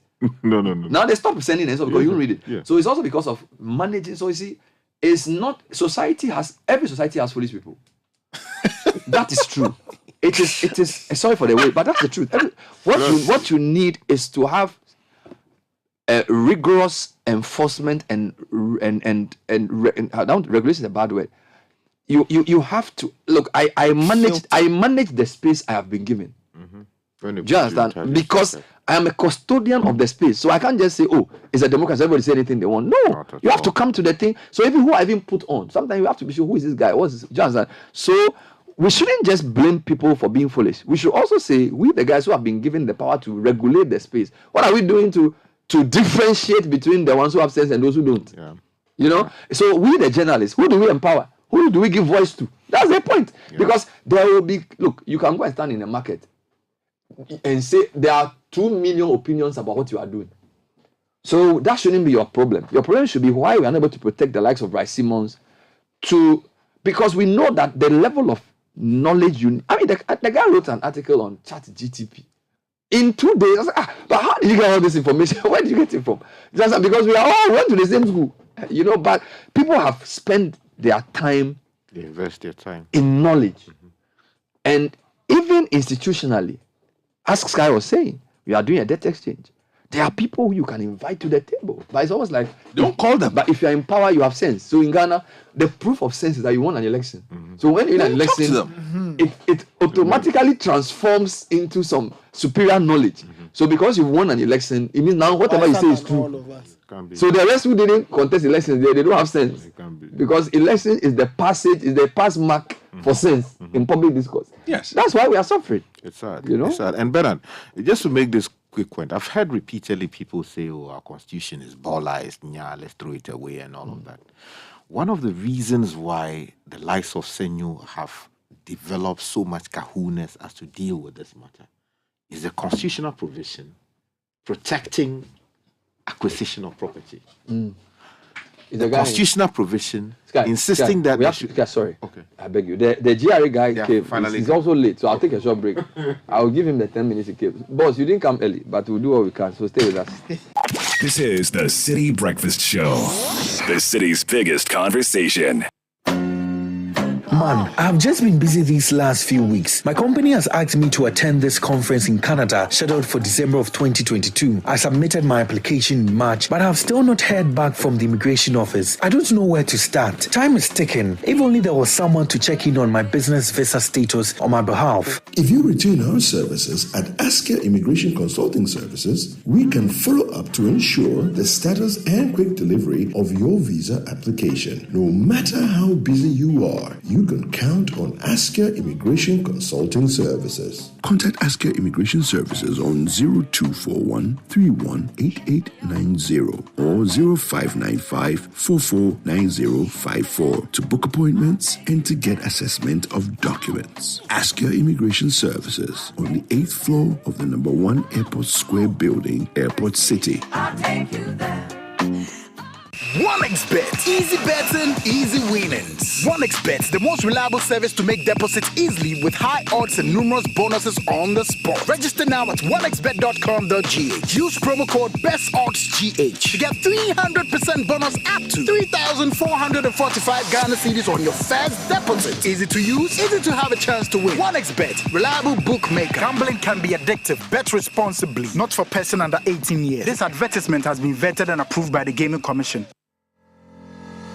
Freight forwarding just got easier. Say goodbye to the days of excuses and disappointments with Hallmark Freight and Logistics Ghana Limited. Our attention to detail prevents customers from ever having to pay demurrage. Our quality and cost-effective services include ocean freight, air freight, customs clearance, logistics, warehousing, project cargo, ex-works, haulage, break bulk, and courier services. Trust us to get your goods from any part of the world delivered to you at your convenience. Have your air freight delivered in less than 24 hours. Sea freight in less than 48 hours and land freight in just 4 hours. Visit our offices on the 4th floor of Allied Heights, Abelempe, or Cargo Village Airport. Call us today on 0302 915 335 or 0501 471 599 or visit our website hallmarkfreightgh.org. Hallmark Freight and Logistics, your trusted and reliable partner. This is the Citi Breakfast Show, the city's biggest conversation. So it's 9 minutes to 10. I have in the studio Alhaji Yakubu Anderson, Chief Revenue Officer, GRA, and Ernest Adade, Head of Communication, myassembly.gov.gh. As you know, there's a collaboration between GRA and NMDAs to collect property rates. Want to see how far this collaboration has come, the rationale behind the collaboration, how it's going to work in practice. Alhaji, welcome to the show. Thank you. Ernest, welcome to the show. It's good to see you after a long time. So, Alhaji, this GRA MMDA collaboration for property rates, give me some background. How far has it been in the works, and what does it entail? You know, this has been on the drawing board for a very long time. Mm-hmm. At least since this new government took over, they indicated clearly they will want to improve on the way and manner the assemblies collect property rates. Mm-hmm. And so somewhere last year, they approached us, the assembly, I'm talking about the Ministry of Local Government, that they will want to collaborate with GRA to collect, because our duty is to collect taxes. And that is what we do. So we have expertise in that regard. Mm-hmm. And so they approached us. And then since both of us are government agencies, there's the need for us to collaborate for the benefit of the country. And that's what we have done. So for now, GRA has set up a data platform for collection of property rates throughout the country. Currently, I think that only about 76 of the assemblies have their properties, valued. So that is what we have captured, and that's what we have started with. But the consultant here will... So just based on the division of labor, you have created a data platform. Yes. Who will collect the tax? They or you? So we. You let me put that, because it's that's a your area. Exactly. You know how to collect money. So GRA will collect the money. Exactly. So Alex, Ernest? Why do you call me Alex? Yeah, it's been too long since I came here. The Adade name, I know another Alex Adade, so it's confusing. Forgive me. Ernest, thank you. So you are from myassembly.gov.gh. Yes. Who are you guys? In fact, myassembly.gov.gh is the platform. It's a platform where from 2023 January, everybody has to pay property rate through that platform. So as we speak now, anybody listening to us can just log on to their PCs and then just Google www.myassembly.gov.gh and then it will give you a platform. You open, it takes you to a landing page. From there, you see register a property and you register your property. It's as simple as that, as simple as ABC. That's all we are doing. Immediately you finish registering your property, it will give you the opportunity to add whatever property that you have. So Bernard has 10 houses in Ghana, all across the Are you speaking prophetically? Possibly. And then you can add all your 10 properties across the country on one page. So you can see all that you owe in a consolidated bill. And then you see individualized bills. And then you'll be able to pay whichever one you are ready. But he says the database or the valuation is for 76 assemblies. Yes. So you're saying that if my property is within those 76, yes, that's when I can use the platform. No. Everybody is using the platform to pay. So the 76, the law says we should value your property, and the only organization that's given the power to value properties in Ghana here is the Land Valuation Division of the Lands Commission.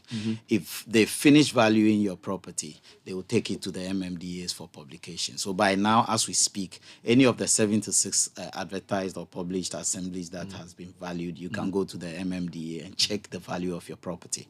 Those people will get bills immediately because the rate imposed, which is used to multiply the value of your property before we know the rate you have to pay, is ready. Your value is ready, so you can receive a bill. So immediately we begin to distribute bills. You will get an e-bill on your phone or in your email.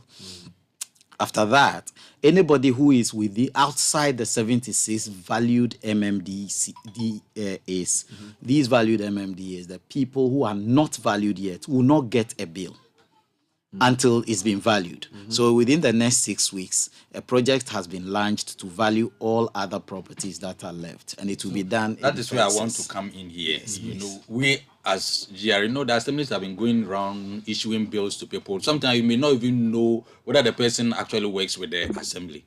We as professionals will not do that. And so whatever amount we tell you that you owe, it should be based on a certain value. And that is why the valuation is very, very key. So for now, for our database, those 76 assemblies that have their properties valued, that's what we are using. And I think he's with the consulting firm. They are working on valuing the asset of the remaining 185 or so. Yes, as soon as they are valued, then we'll bring them onto the data.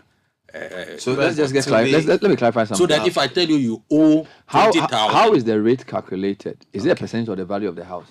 It's the rate imposed, which is determined. It's just a small percentage of the actual value that you have. So how to get that percentage is that there's something we call the rate imposed. It's simply decided or determined by the assembly itself. So the assemblymen, they meet and then they decide we are taking 0.001 as the rate imposed for this year. When they multiply that 0.001 by your $1 million house, it gives you a certain figure. Let me add a little to it.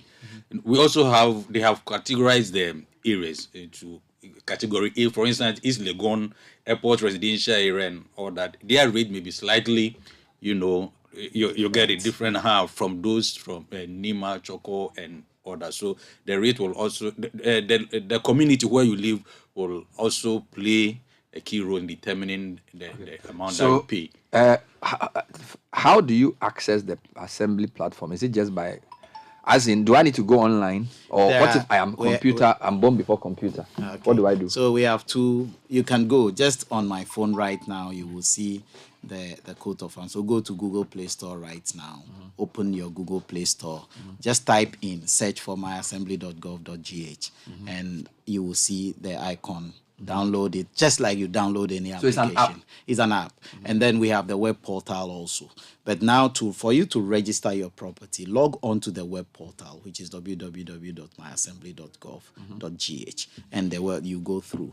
There is another step which we have deployed a number of people, thousands of people across the country, to support people who want to register, who are having challenges. Like you said, BBCs, people who are born before computer, there will be somebody who will come to you to assist you. So if you haven't registered or you're having challenges to register, we have our call center numbers. You can call and somebody will be there. Or any challenge you have, just log on to www.myassembly.gov and there is a button where you can put what method can I use to pay? It's simple. Everything is electronic from now on. So 2023 property rates, nobody's paying cash, nobody's paying anything apart from going electronic. So you will pay using your Momo, your bank card, you can issue a check, but all checks are also supposed to be issued in the name What of if I want to pay physically? If you want to pay physically, it is not allowed. That's why somebody. So I can't go to the district assembly. You can't go to the district assembly with my bill and say I want to pay my property cash to nobody. They won't accept it. They won't. The system is cashless. So this cash I pay, does it come to GRA or it comes to the company manager? Direct to the assembly.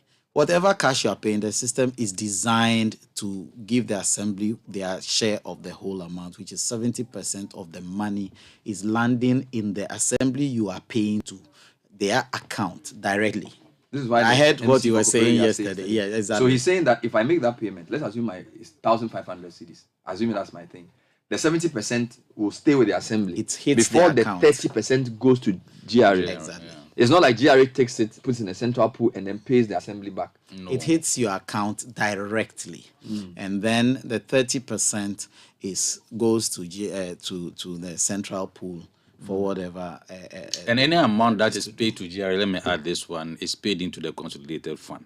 I see. So even though we say we're entitled to 30%, doesn't mean that they are going to pay the 30% into a special GRA account. No, it will go to Ministry of Finance, consolidated fund, and then. So is this 30% by law? No, not by law. It's what the assemblies have been doing. You see, if you want to say by law, then you are applying. There's a law about property rate, and as we speak, the law is assemblies are supposed to collect. You brought GRA to help you to collect it. So why is GRA taking 30% of assemblies' money? Okay. No, I'm being paid by GRA. But why 30%? Ordinarily, I shouldn't be here. Do you get a point? But you're working for government. I'm working for GRA. I'm not working for the local government or the assembly. And a lot of GRA staff are going to play a key role. Charging the assemblies 30%. It's not. It's based on for the work they do for the assembly. For the mutual benefit. No, because I'm saying that the collection of property rates is the duty of the assembly by law. Sure. And you are here to assist them to do it. Exactly. And you have decided that you are going to pay yourself 30%. We haven't decided. Or the assemblies have said they will pay you 30%. Yeah. Okay, let me explain. The assemblies until now have been outsourcing their property rates.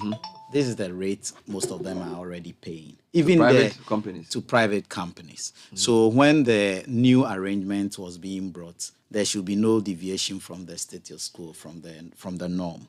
So this 30% goes to the GRA for redistribution. GRA is going to ride on a certain platform. So the platform, the builders of the platform, and all the people who are managing the platform will also get paid. Like my brother is saying, whenever GRA does anything, even when they exceed their target, they hit some, GRA will have to get their bonuses from it. So that is also taken care of. The rest goes to sit within the consolidated fund. Let me explain why there is a 30%. The MMDAs, the rates that are collected there are decentralized, fully decentralized. So the 70%, nobody tells MMDCs what to do with it. If anybody is spending money, like we are sitting here now, we would have paid for it. There are some other activities that government is doing behind the scene. Government is acquiring or engaging somebody to assist the GRA with a platform and all that. All these things that are happening, government is paying for it. So government will have to defray that cost. And this was stated in the 2022 budget, that government said that we are going to assist them and then look at how to You need to come back. The time was not enough. We have to end the show. But I have a lot more questions I haven't asked you. So please rearrange and come back. When do we come back? You talk to your principals and come back. So thank you, Alaji Yakubu Anderson, and Sadade, Head of Communication, myassembly.gov.gh, and Chief Revenue Officer of GRA is Alaji Yakubu Anderson. Thank you. You can go on the website and read more. There certainly are Our social media handles are all active. So Wonderful. if you can just go on there, all right, and we are responding to everything. Thank you very much for your time. We'll end it here. That's all we have time for today's edition of the Citi Breakfast Show. I'm taking it from you. Yes. Yes. Okay, but you have a soft line. Please, I have to end the show. Thank you. I'm coming. Let me bring Caleb Kuda in. Caleb is here to read Citi News. Good morning, Caleb. Good morning, Bernard. Coming up, MP for Boko Central, Mahama Yaga, calls on the government to provide clarity on the operational framework for the 15 billion Ghana Cedi Financial Stability